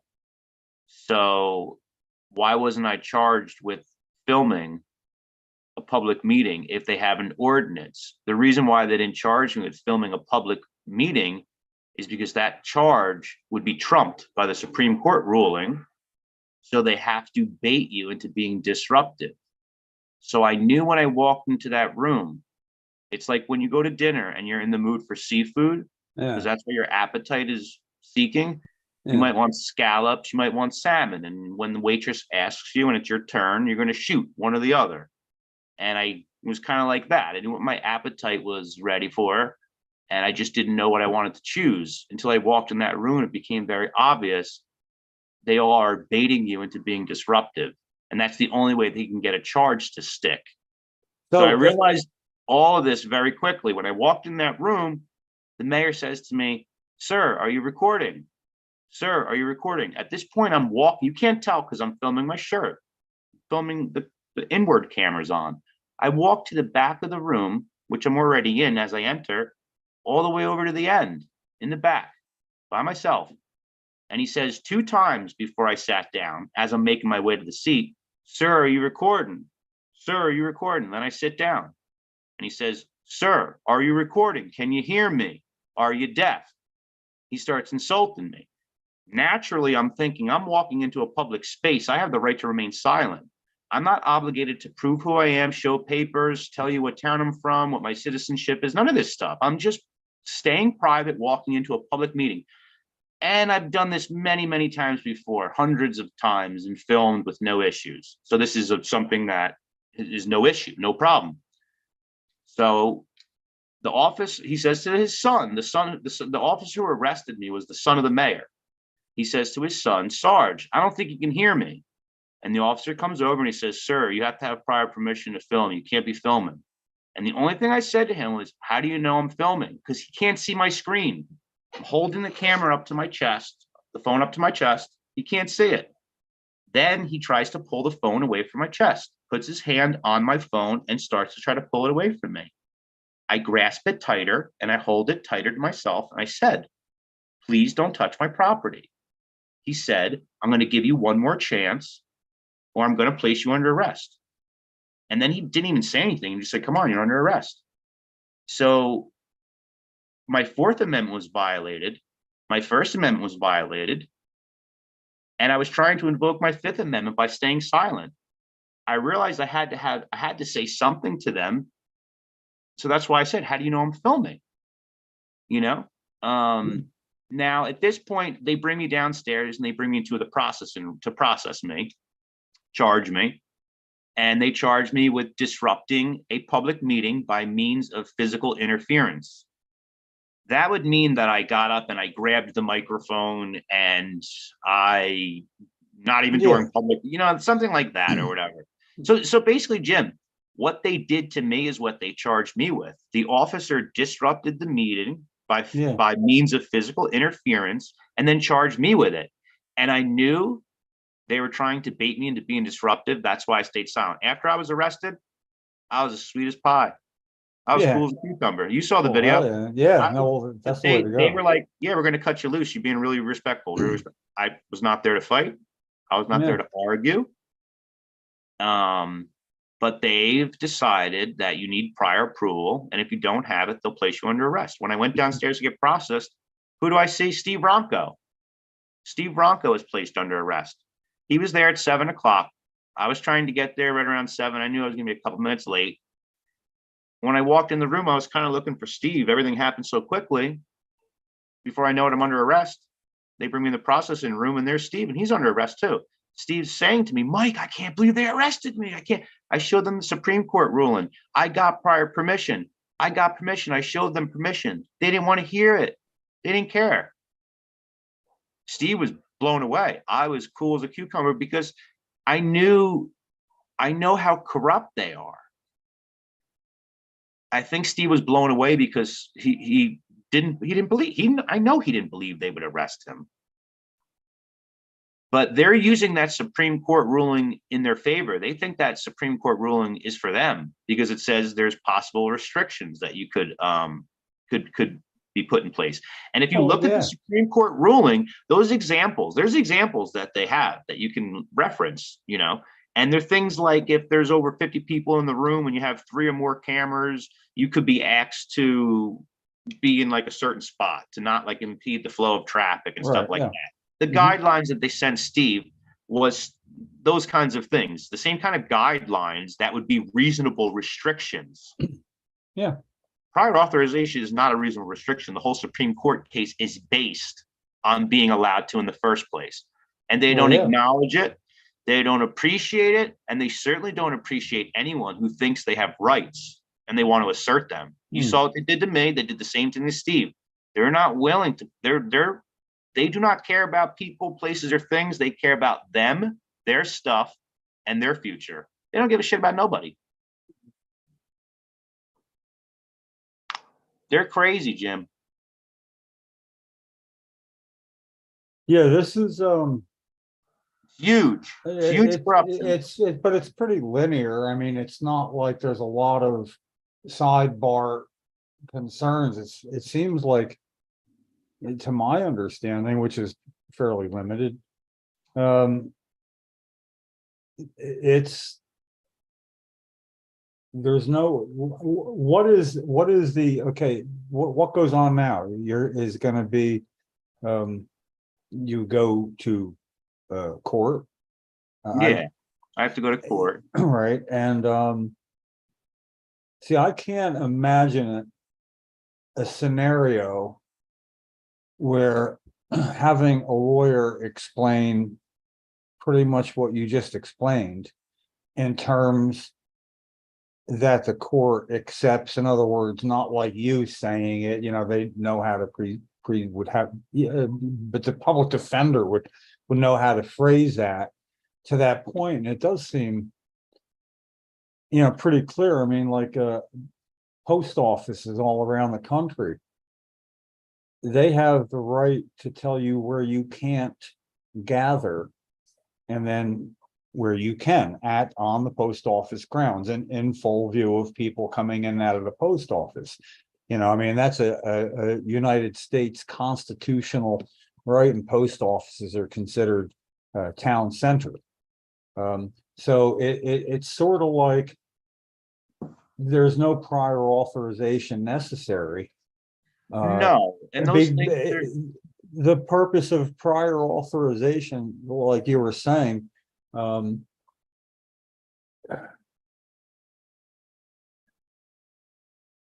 there's no scenario where you couldn't go in and have it all straightened out, like right there, just like at a post office. You know, it's not like, no, you had to contact us ahead of time. Even you can walk in and say, I'm going to be handing information. I'm not going to be calling out to people. I got a sign, I got a cardboard box, and I got a seat. Where do you want me? And they'll tell you. It would be the same concern, you know, worrying about impeding the flow of traffic. You know, those are always the same concerns with the restrictions. But I walked in and I sat all the way in the back by myself. Bothered nobody. Well, you know, and this is the only town in New Jersey that's willing to take this approach. Well, why do you think that is? Why do you think there's no other towns who are willing to act like that? You know, governing bodies, to some degree, at least strive for some version of transparency, or they at least give off that impression. Why do they have such a tight cap over what goes on in that town? They don't have a police blotter either, so they control all the information that comes in and out of that town, and they don't allow the information to get out. That's why they don't have a police blotter. Yeah, that's kind of. I mean, I grew up in Toms River, so I don't think much has changed about that, like ever. But having nobody else have that, is that something you know, or it just seems that way? Because in courts, how do you know nobody? There's 566 municipalities in the state. I only know when I say that I know that's the only one. What I really should be saying to you, Jim, is I've been to many different towns, and this is the only town I've seen. No, definitely, you know what I mean? they are an outlier. Brielle, there's Brielle too. But when we went to Brielle, we filmed, and they allowed us to. Yeah, They told us we couldn't, but they didn't do told us we anything. couldn't, but they didn't do anything about it because of the shit show. They knew why we were there. They didn't want the issue to be a problem. Well, they're smarter than they are. I mean, first of all, I don't see any, I always look at, okay, what's the downside? I'm in my 5th season of watching Suits on Netflix, so like I hear stuff like that, and right away I start seeing things in a kind of, hold on. Oh, I'll have to tell you, hold on. Yeah, Mike and Lefty were talking about what's going on in Lavalette. What's going on? Lavalette Municipal Court, arrest, can't film. Oh, Okay. Yeah, you're forgettable, Mikey. This ain't going to be forgotten. I've been saying to people, this is a year for Lavalette. What's Patrick Duff talking about? Because he was saying like he was going to go film something, and Pat says he's going to film and he's not asking for permission. Okay, now when is this that we're talking about? Monday. 7th. And he wants to do a podcast before we go in there, like in the hallway. No, yeah, I'm thinking. I get a calendar right here, literally. Hold on. He said he wanted to do a podcast in the lobby. Yeah, but I need power for that, and I don't have the resources for that. So it'll be like my wheelchair and a phone, a couple of chairs. There's no way I could set that up. I mean, I suggest everybody do what they think makes the most sense for them. I just don't understand the concept of asking for permission. But if somebody needs to do it to make sure they can film everything, then so be it. So what does it say? Monday looks pretty good. Yeah. What is the order? What does it say? It says they can get permission. It's something that they can get permission. Pat read it in their ordinance that was passed in 2022, which is after they originally told people they can't film, but it says yes. It doesn't say shall or must. It says can. They can ask. So their ordinance gives them the ability to ask. But it doesn't say in writing. It doesn't say anything about writing. It just says, okay. No, so I'm going to do it on video. So this is the next council meeting. Yes. That's what we're talking about. So at this council meeting. Is it a council meeting or is it a caucus meeting?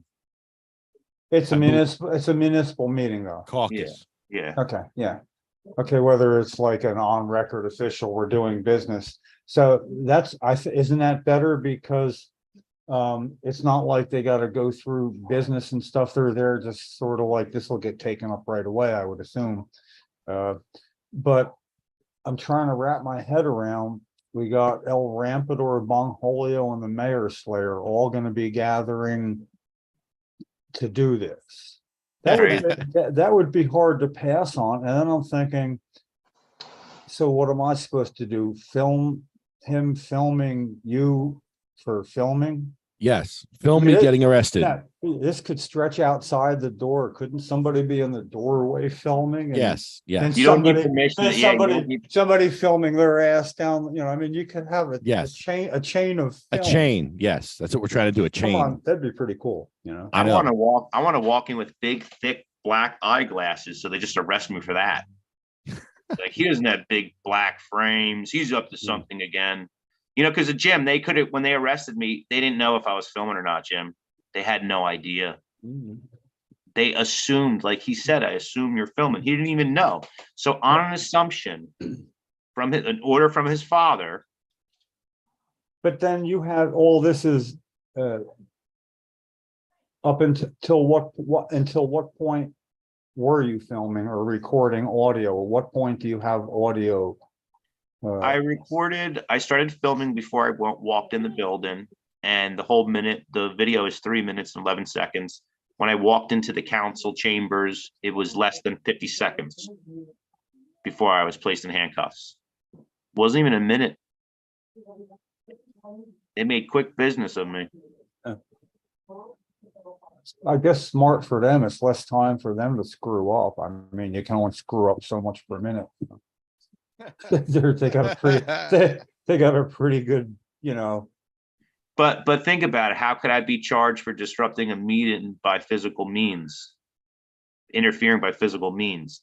So that's some bullshit. Well, So yeah, you see what yeah. they're doing there? You see how they're baiting and trapping people Yeah. with what they're doing? How wrong is that? They'll do that to anybody and they'll keep doing it. They don't care. They don't care how many lives they ruined, how much stress they put people through, how much money people spend. Yeah. So how does that work out then as far as the court? You've been cited. When is that adjudicated? I have to go to court on the 8th, the day after that, Tuesday. Really? Yeah. In Lavalette, in person. Yeah. So are you going to have representation? Lawyer? I've talked to a bunch of lawyers. Everybody thinks that my rights have been violated completely. Yeah. That's been what gives me like super good confidence about how all this may play out. It's a matter of this needs to get dismissed. It needs for things to proceed, you know. So I think I'm going to need representation because it's one of those things where I probably shouldn't try to like represent myself, even though it's just as silly as it sounds. I believe that's where I started in my involvement in even discussing this was, I've rarely in hindsight.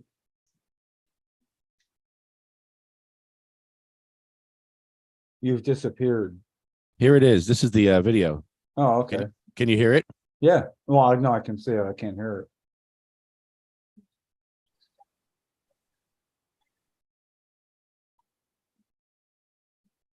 Can't hear it. Can't hear it. Can't hear it anymore?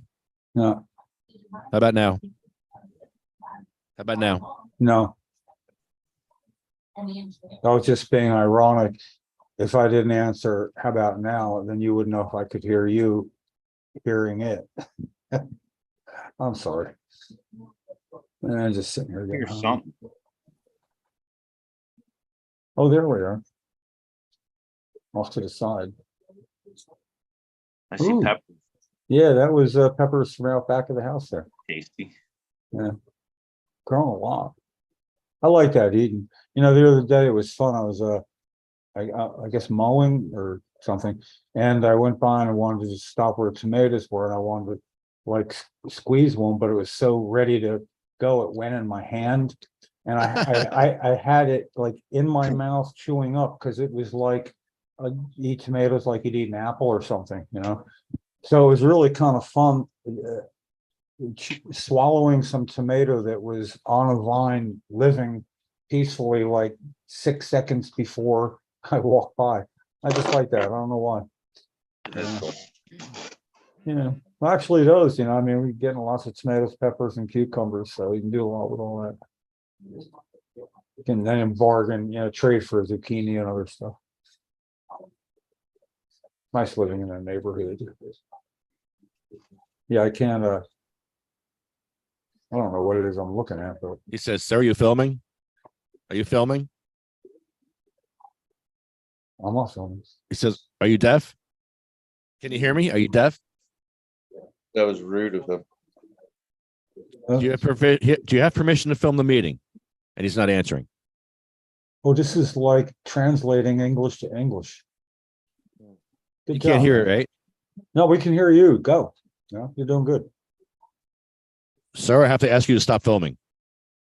Oh, he's good. You have to have prior permission to film Thought from I the do. councilman or business administrator. And Mikey says, "How do you know I'm filming? Don't touch my property." And the cop says, "I assume you're filming. I'm going to give you one more chance or you're getting arrested." "Okay, you're under arrest. Come with me." Wow, quick chance. Yeah, there wasn't a chance. That's Yeah. the other thing. That's why it's interesting too, because there wasn't even an opportunity for me to understand. Like that, you didn't give me a one chance when you said that. Yeah, You that just was a shut it lie. down. That was a lie in itself. Shut it down. Oh yeah, the whole thing's it's a whole thing's a joke. But it's funny because when they have the resources like that, and they can now pin me with a criminal charge of physically interfering with a meeting, that's insane. That's all I wanted to do was film the meeting. That's also a very, very, very good reason to have legal representation. Exactly, because it's a shit show. It's like a big shit show. Look at this guy. This guy's a shit show. Look at this guy. That's lamb. No, that's Lucero. That's Adam the apple. That's the son of the mayor, Jim. The three arresting officers were one was Sergeant LaCicero, the son of the mayor. Lacinero. The other two was Justin and Victoria Lamb, their brother and sister, and their father is Robert on the council. Justin's a lawyer, Robert's a lawyer, his father, and Walter, the mayor's a lawyer. Adam the chin. Wow. The chin. He's all chin, all business. I'm all in. I'm all chin. I'm all in. I mean,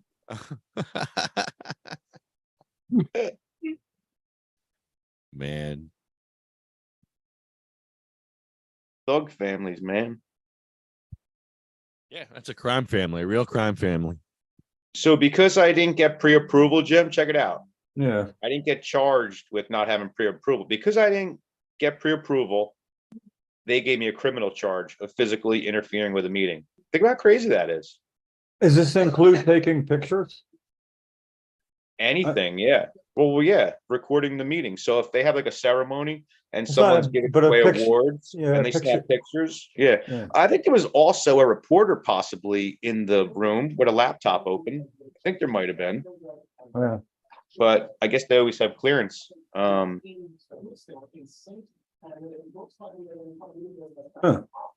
You know, but they didn't know I was even filming.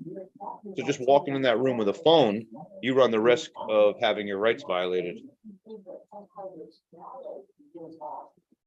So like, if somebody was to say, do I have, I didn't do this ahead of time, but can I take pictures of during the meeting? And they could say yes or no. I mean, it's no harm in asking. But then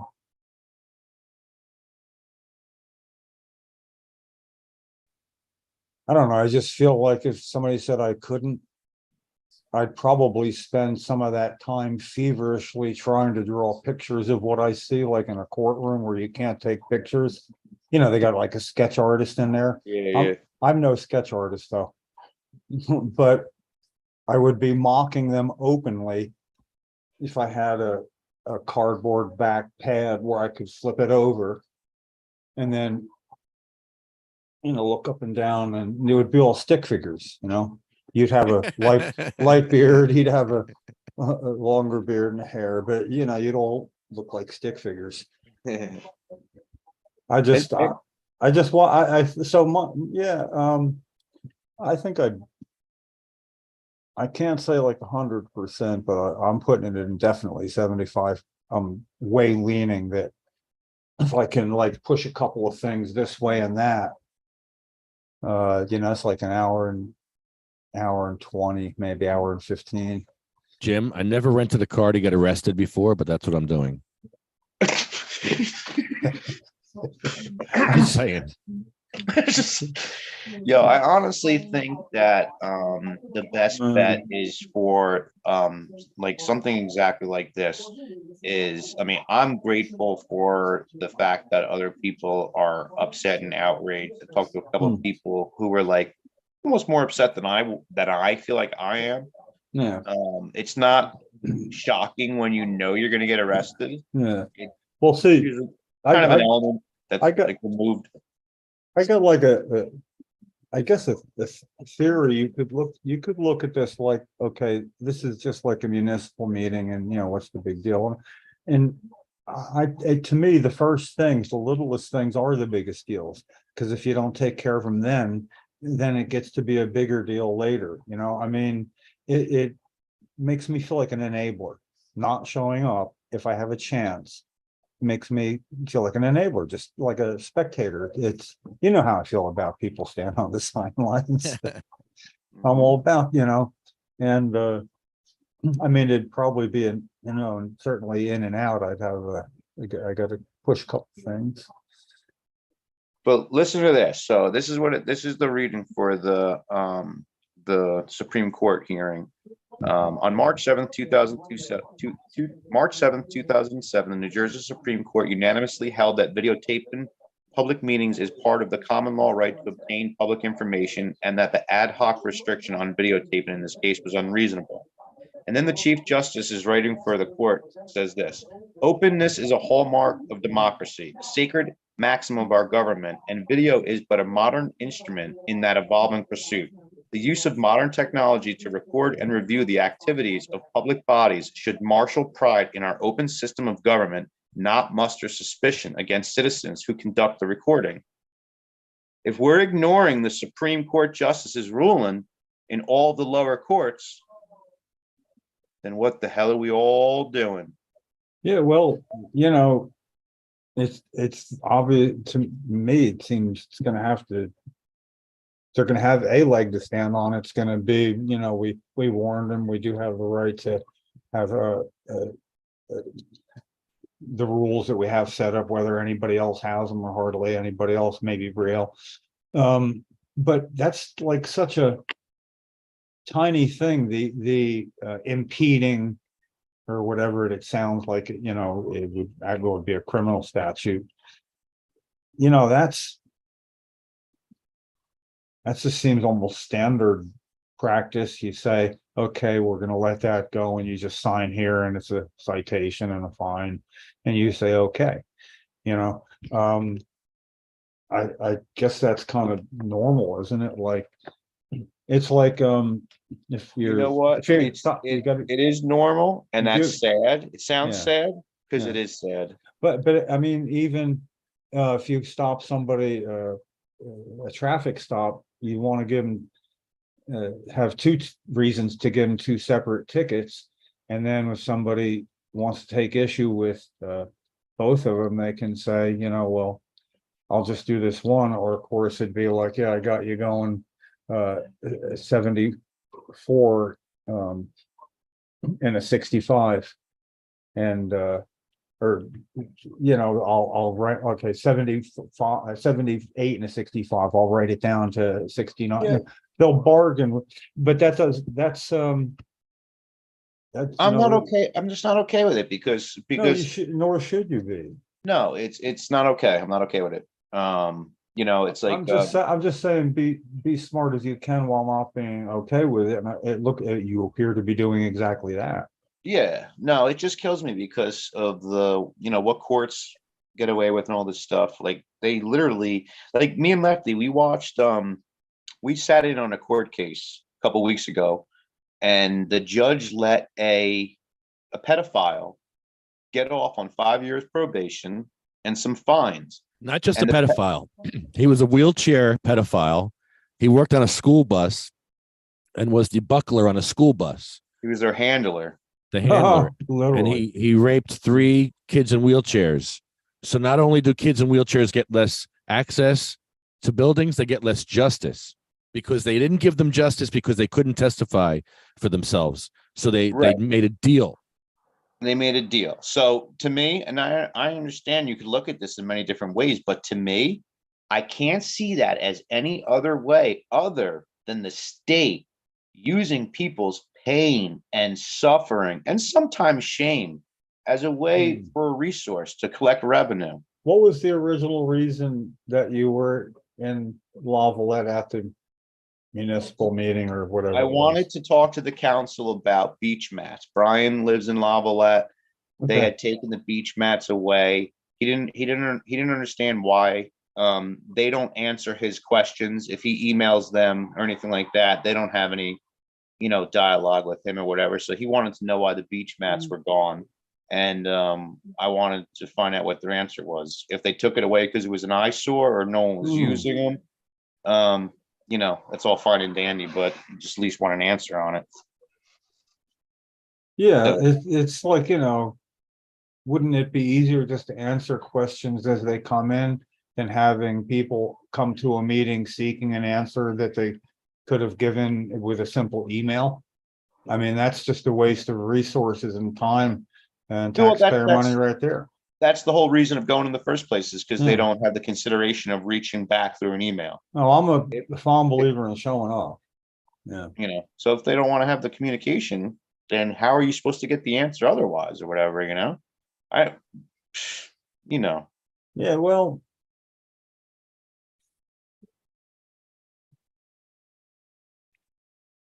it takes me a while to process, because like, I've spent the better part of the last 30, some 2-3 years making how many decisions based on risk benefit, exactly this sort of thing. Can I go this far? Can I go that far? How far can I go? Picketing Frank Ballone's house where he lives, in Long Branch. And then how far could I go? When to go away, when to come back, and Mike and Pete Christopher taping from a parking lot of a synagogue across the street from his house. And, playing that real nice, just the right side of the envelope where and one of my proudest moments was the fact that I wasn't a little bit scared when they came, when I was walking 28 steps each way, pushing the Cheryl Miller memorial wheelchair in front of his house. And then a little after, before midnight, a car came in from each direction. I mean, actually, like right up to where I was, and a passerby was talking to me, and he left real quick. And when they got out of their cars, there was obviously one guy everybody deferred to. He was the bulldog looking guy. He was the guy that just had that attitude. And I don't know, something happened inside where he said, "What's going on here?" And I looked up at the sign and I looked at him and I said, "If you have to ask, I'm not doing my job very well here tonight." I mean, in effect, like, read the sign, figure it out. You're a cop. Come on, you can't figure out what I'm doing here. But then when he said, "You're gonna have to leave," I said, "Or," and he goes, "Or nothing. You're gonna have to leave." And I went, "Or you're gonna have to say not once, but twice, if you don't leave, I'm gonna place you under arrest. And then you want to say it a second time, because if I go to court and say I misunderstood, you might want to say that twice." And then he took out gloves with the fingers cut out and put them on like this. And I swear to God, police started stepping back. There was maybe 3 or 4 other cops around, and they backed up. And all I could think of doing was leaning in. Man, well, I guess I think about I wasn't scared because Cheryl just died like 6 weeks before that, so I was pretty freaking unreachable as far as you can bully me around at this point, And it was just like really, really cool because I started having fun. He said he say everything loud and nasty, and he go, "I've had complaints, and if I get one more," and and I looked up at the house and I went, "Then, no other," and just totally not being intended. The angrier here got, the more Mitch Hedberg like I got or something. I don't fucking know. And it was good. But then when I told him how it was gonna go, I said, "Okay, I'm gonna wait over here. I'm not gonna be loitering. Okay, I gotta make a call and get 20 minutes, and I'm gonna leave. But I'm going to come back at 9 o'clock the next morning. I'm going to be Mike for sound. There's going to be a videographer across the street monitoring everything I do. And I'd suggest the morning crew read the Constitution before they come to work today. And they don't have to read far. It's the Second Amendment that they're going to want to concern themselves with. No, the First Amendment. Sorry.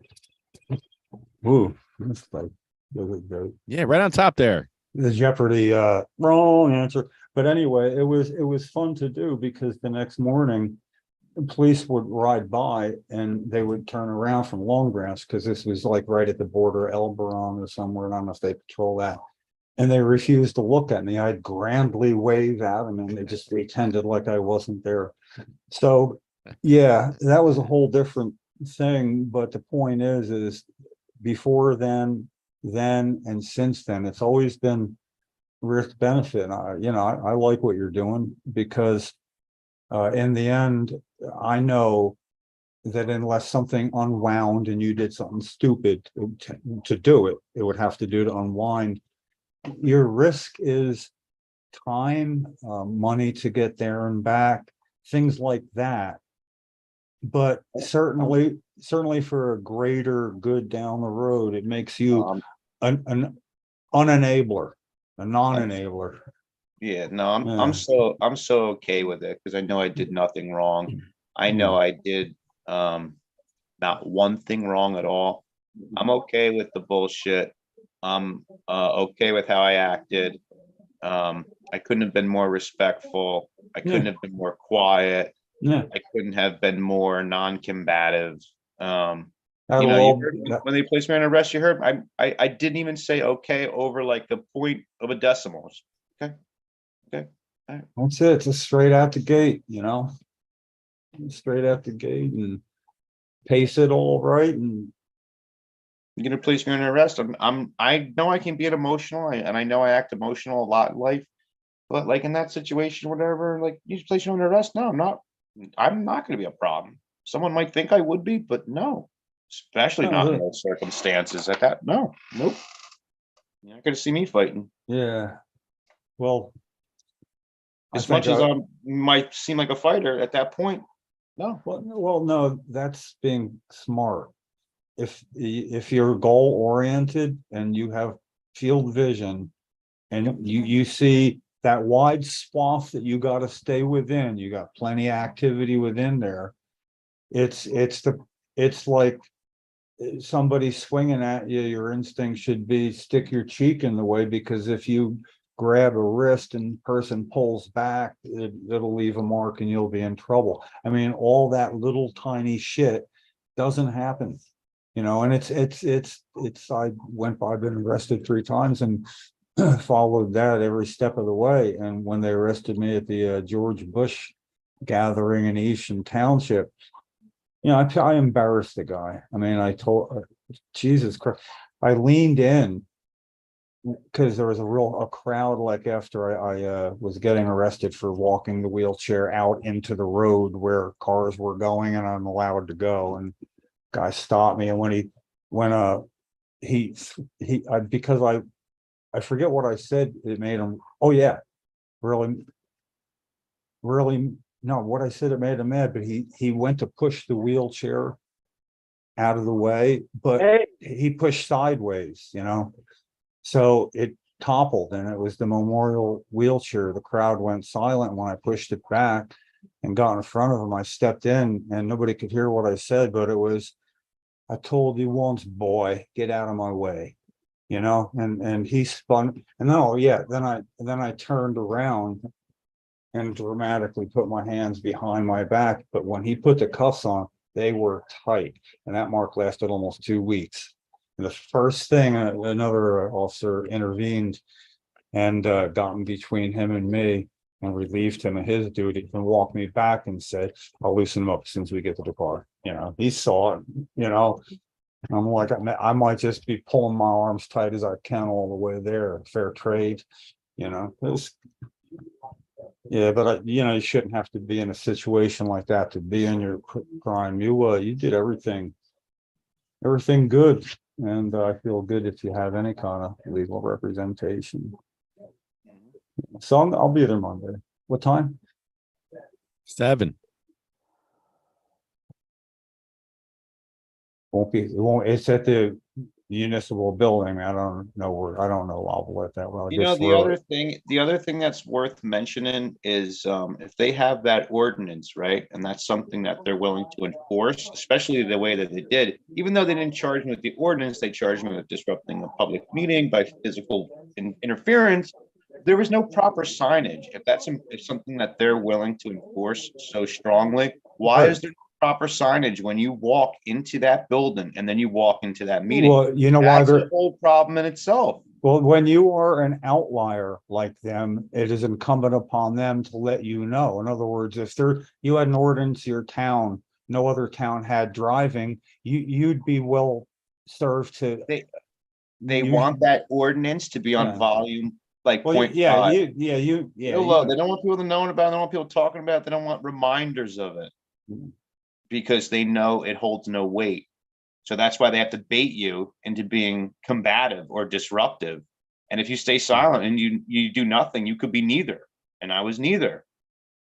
And they showed without proper signage and an ordinance that they're using as a way to bait people into giving them a bigger charge, what kind of a craziness do they got going on over there? That's normal. That's normal behavior for them. Well, I guess this. That's 7 o'clock. I can do that. I've gone from 75% to 90% sure. It does take spreading a couple things have to happen that day too. Yeah, I'm grateful for anyone who's going to go out there. Well, I need to see it. I don't know it.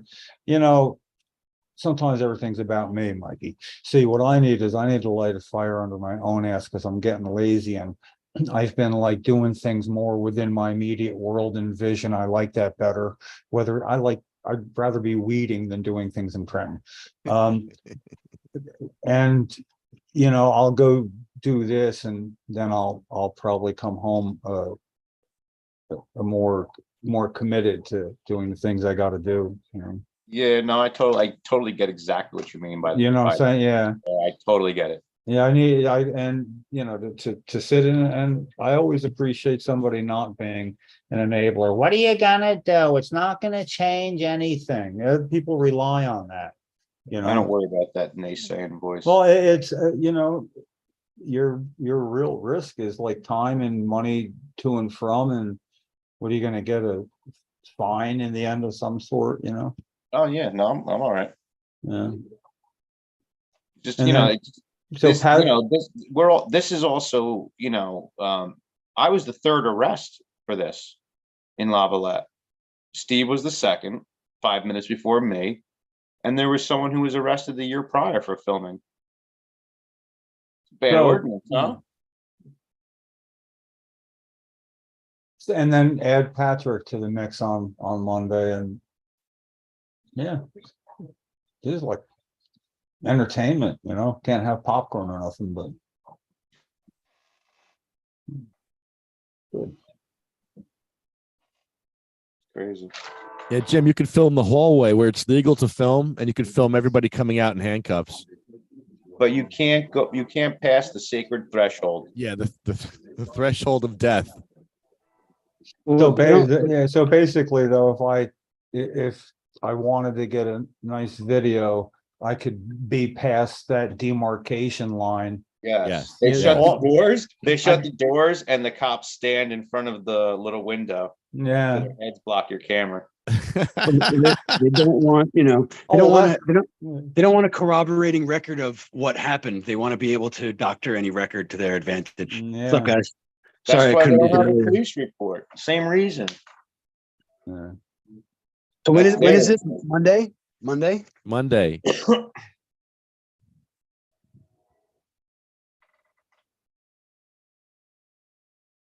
I'm not sure yet, but I would like to be there for this and to help. I have a whole bunch of. I was at the police department today too. More landlord stuff for me, so I have no idea what the next few days hold for me in terms of that. But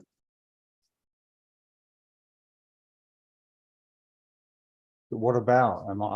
Maybe I'm out of the loop. What do you Oh, got? no, well, actually, I have the worst landlord luck in the world. I should probably write a Netflix series and pitch it because I could fill 10 episodes with 10 landlords. No, like my last 4 landlords all and although like I said 10 landlords, but you know, my last one, they all refused to fix the heat basically. One of them, well, 2 of them refused to fix the heat, and 2 of them refusing to fix mold. Oh. Yeah. So anyway, so I'm on one that's refusing to fix mold. He fixed the roof leak, to his credit. He fixed the roof leak because I basically threatened not to pay rent. But then he pretended like there was no other issue, you know, and rent's due. It's like, hey, but what about these other things you said you were going to fix? After we had a conversation about the things that you would realistically fix and the things that I shouldn't even possibly expect that you would fix. You know, including the standing water in the basement and the mold. There's like mold and mildew, and there's white mold and black mold and green mold. There's like old food that's like rotted in cans with like mold on it. When I moved in, like when I toured the place, there's like a basement that I don't have to go in. Like I have to go outside to go into the basement, but then it comes into under the old part of the house. And having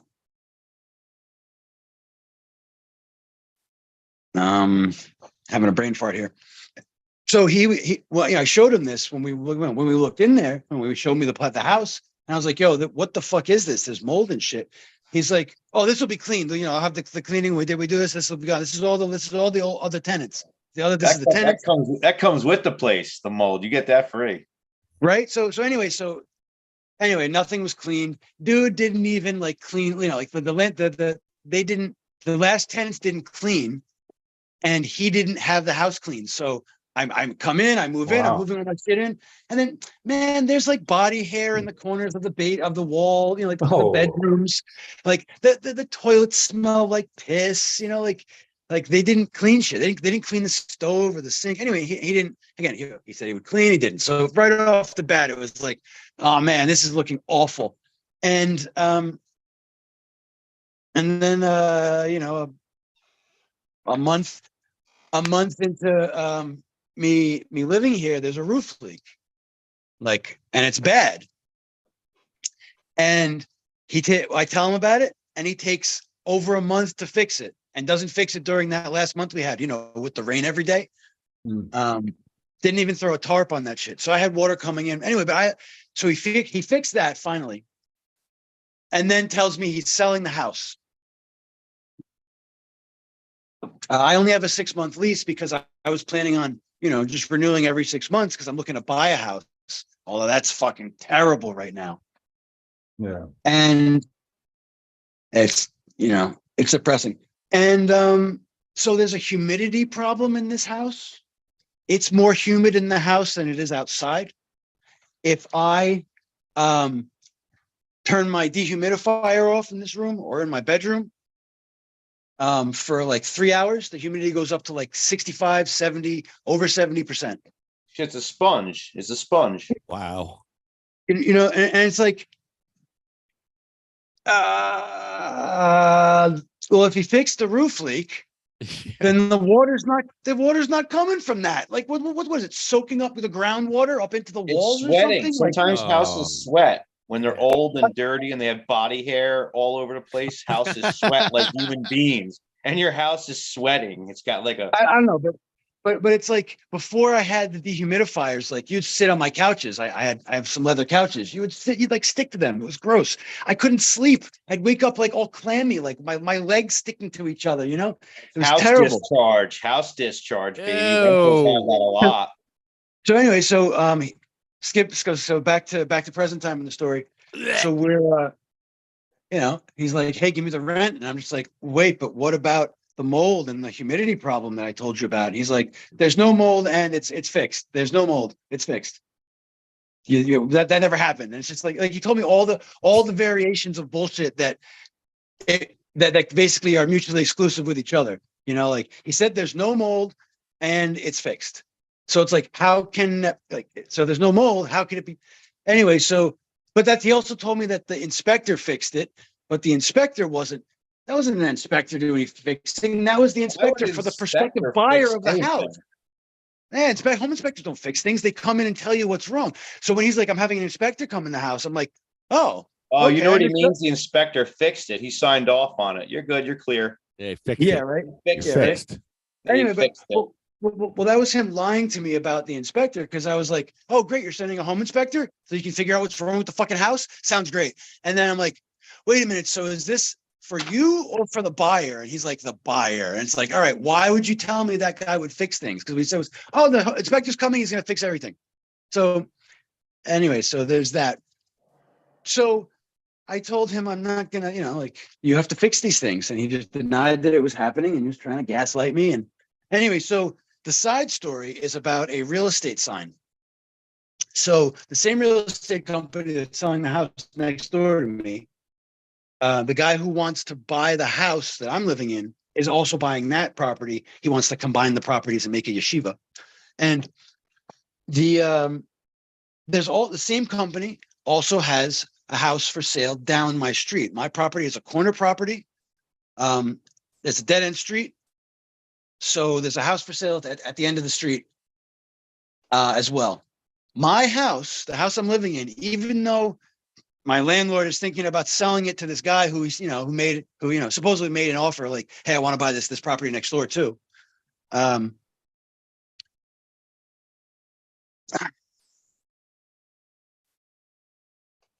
The house is not listed for sale. It's not for sale on Zillow, but the house next door to me is, and the house down the street is, all listed by the same real estate company. So anyway, so a real estate sign, a big, not the little, like garage sale this weekend sign, like the big fucking, letter, number 4, that huge wooden thing with the the wooden sign. one. Yeah. Yeah, huge, it's like 6 feet tall. Yeah. And it says house for sale, and it's got an arrow pointing down my street. And I was like, no one gets to put a sign on my yard without my permission. So I, pick it up, take it out, put it down on the ground. I figure they'll come get it. Anyway, next day it's back up. They put it back up. Oh, yeah. What the balls? So, so I put no trespassing signs on it with Vinny Raffa stickers. I don't know if you know who Vinny Raffa is. And, took it out again and left it in the street. And that's that. No, it's probably not that. No. Well, right. Check it out. So I called the police before I did that to make sure I had no liability and to make sure I could do that. And the police officer told me that if I didn't give them permission, even if I'm a renter, I can throw that in the trash if I want. He got his badge number. No, I mean, I'm saying you that all sounds well, but no, the whole thing's every phone call to a police department's recorded and time stamped. And anyway, yeah. If I needed that, I could get that as part of something. But anyway, it's a health issue with the mold, though. I mean, that's different. Yeah. Wait, we're getting there. So I'm arguing with my landlord in text message because he's an idiot and he just doesn't realize that actually, that's not true. I told him up front that the last 3 landlords tried to fuck me by not fulfilling their part of the bargain, which is to fix the heat or fix the mold, and then if they won't do that, then legally they're not entitled to the rent. I know all the case law, fix the shit, and he's like, and he asked me, of course, why would they not fix their own things? Why wouldn't they do that? So, so one of the tricks is, make them put everything in writing. If they're stupid enough to talk about,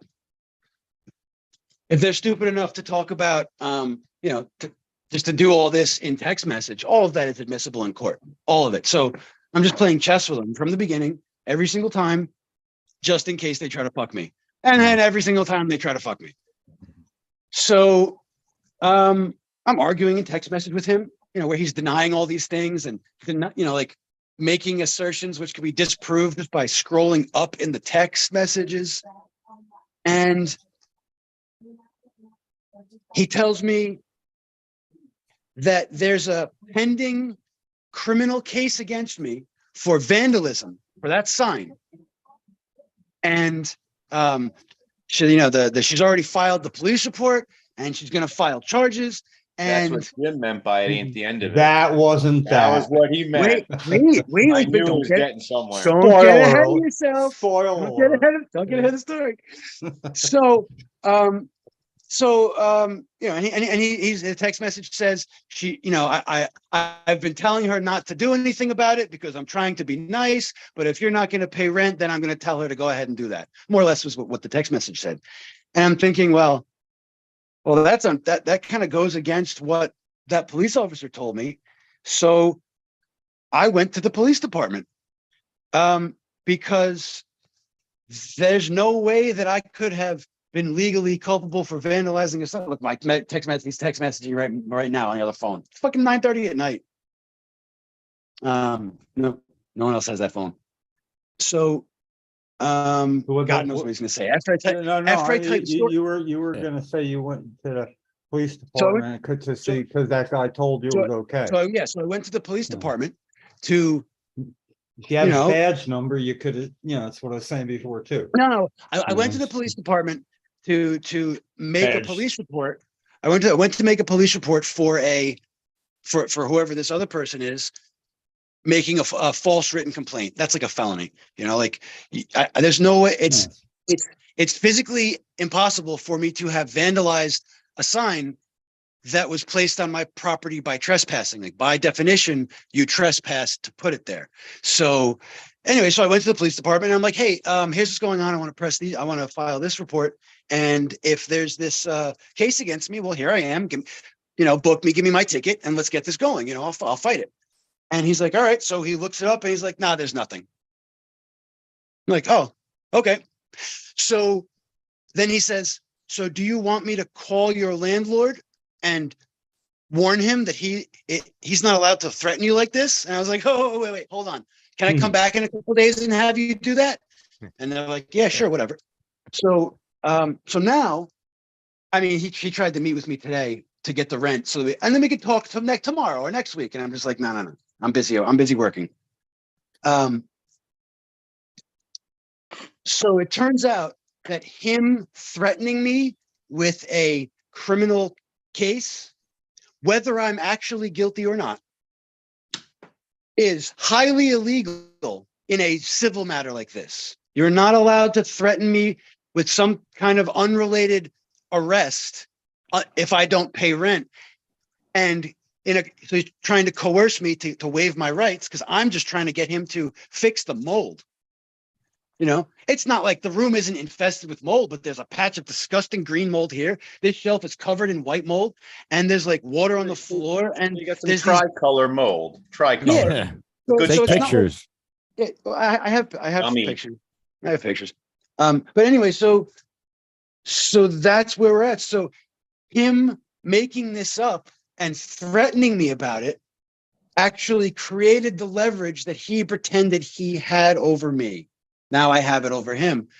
Any court case that's going to come of this, he's already lost. You can't threaten your tenants. You can't threaten your tenants. It's right there in text message. I'm going to unleash, paraphrasing, I'm going to unleash this thing that I've been holding back to protect you, but now you're not playing ball. So I'm going to let it go. So it's going to get you, and so, boy, this shit's stressful. I just cannot catch a break with my landlords. Yeah, you are stressed. I misjudged you. Oh, dude, this is, I mean, I literally have. Don't that shit stress you out though?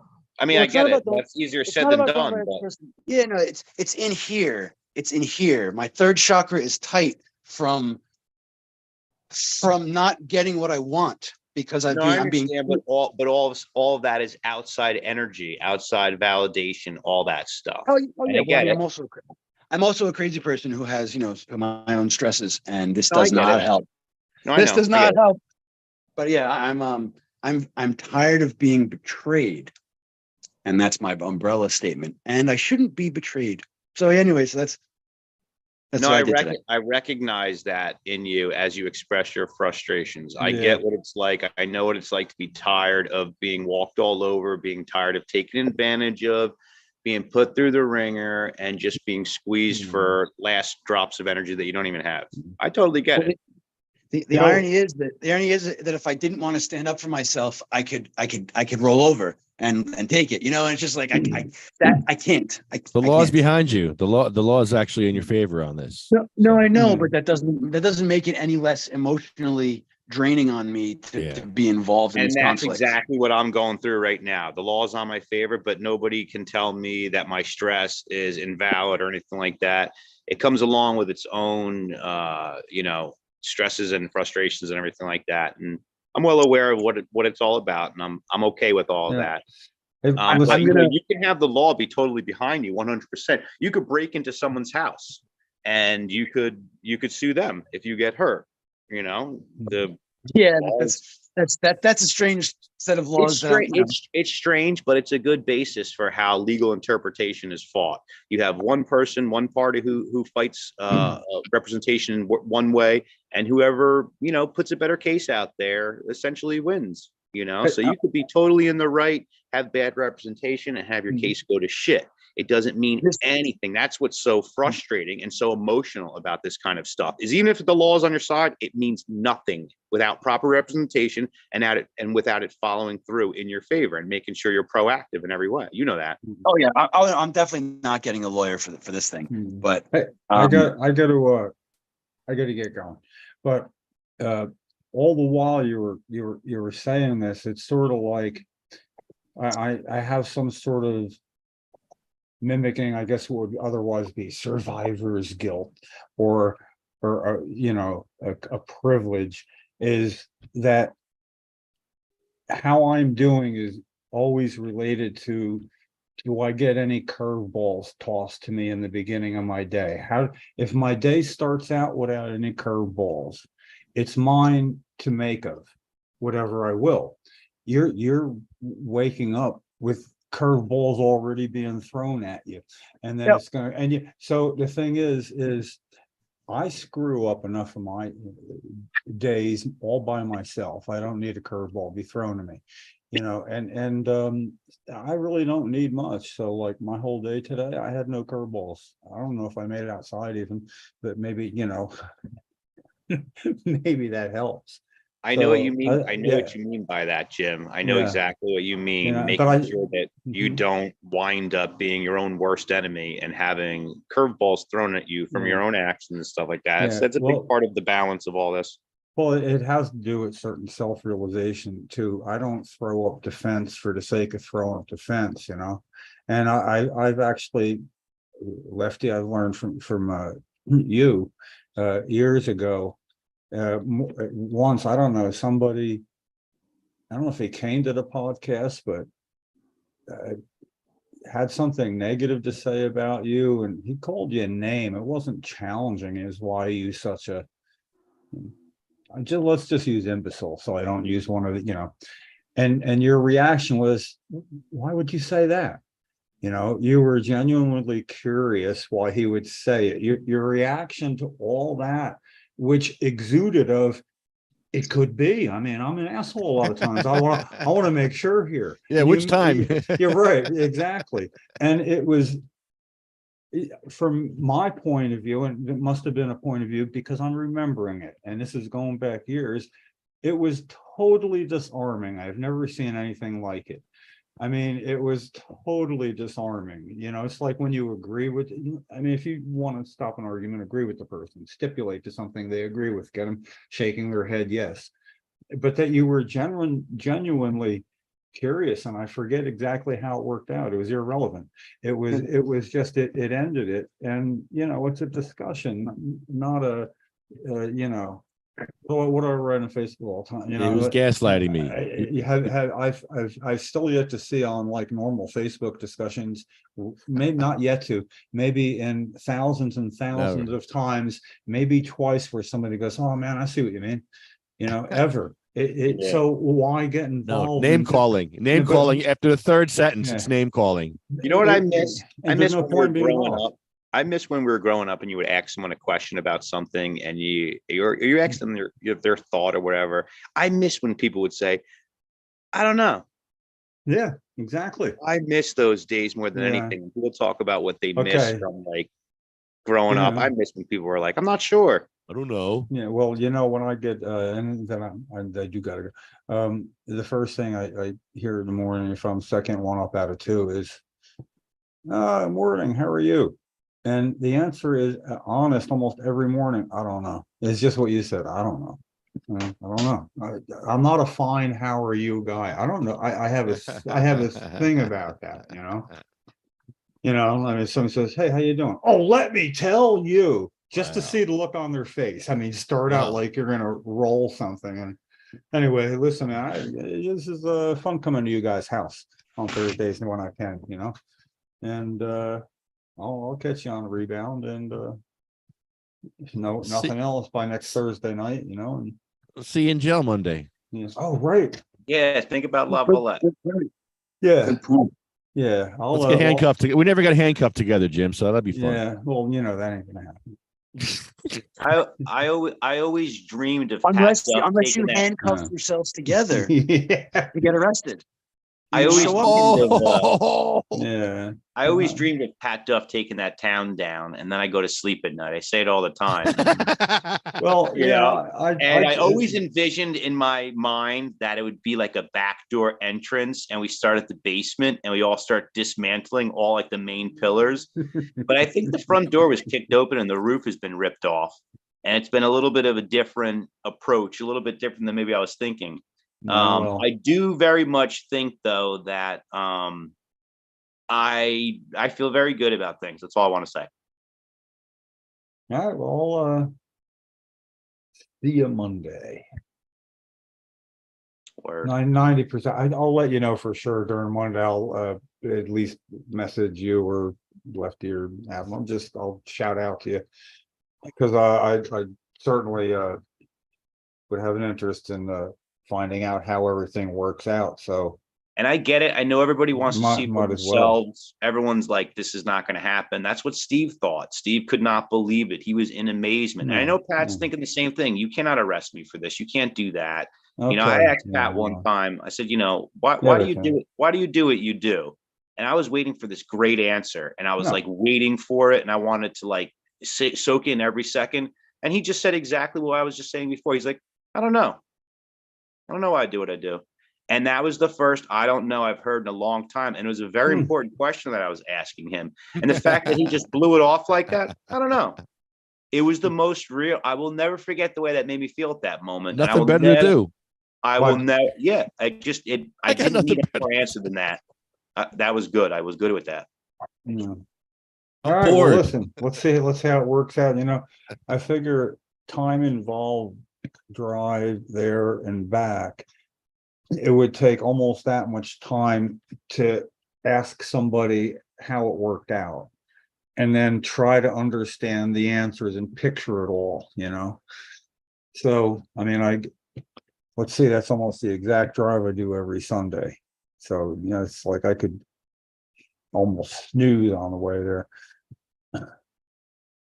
Yes, I'll let you know if I can't, but I think we're up to 91% now. could be 92. Far different from the 11% battery I walked into that meeting with. Yeah. Well, listen, good for you for not being an enabler, and I'll catch you all later on. I'm trying now. All right. Thanks, Good Jim. night. Take care. Leaving the meeting. Nice. Yeah, so yeah, we can end the meeting. We already did the list. We did the ode. Jim came in right as we were ending the ode. Like as we were ending, we're about to hang up, and Jim comes zoom right in under the wire. Like It was like over an hour ago. yeah. Okay, yeah, I was gonna say I had such a busy evening, and then I was like, oh shit, I'm gonna join this thing. It's 9 o'clock already, and you guys are still here. So we're gonna do some arting in the morning, and some smoking and arting, and some lunching and arting some more. Oh, and we Yeah, have some court shit in the middle sometime. Yeah, there's court Bullshit. bullshit in the middle, Some but bullshit in the middle. We'll get rid of that real quick. yeah. And for what it's worth, the day after Lavalette, I got a dismissal. Woo! In another unrelated case. Woo! Like fourth dismissal in a row. Woo! Yeah. So So whatever. things come in No. waves. We honor. Yeah, exactly. All right, guys. All right. Thanks so much. I'll catch y'all. I'll see you in jail Monday. I'll see you in the morning I'll see tomorrow. you in the morning. All right. All right. Good night, guys. Good night.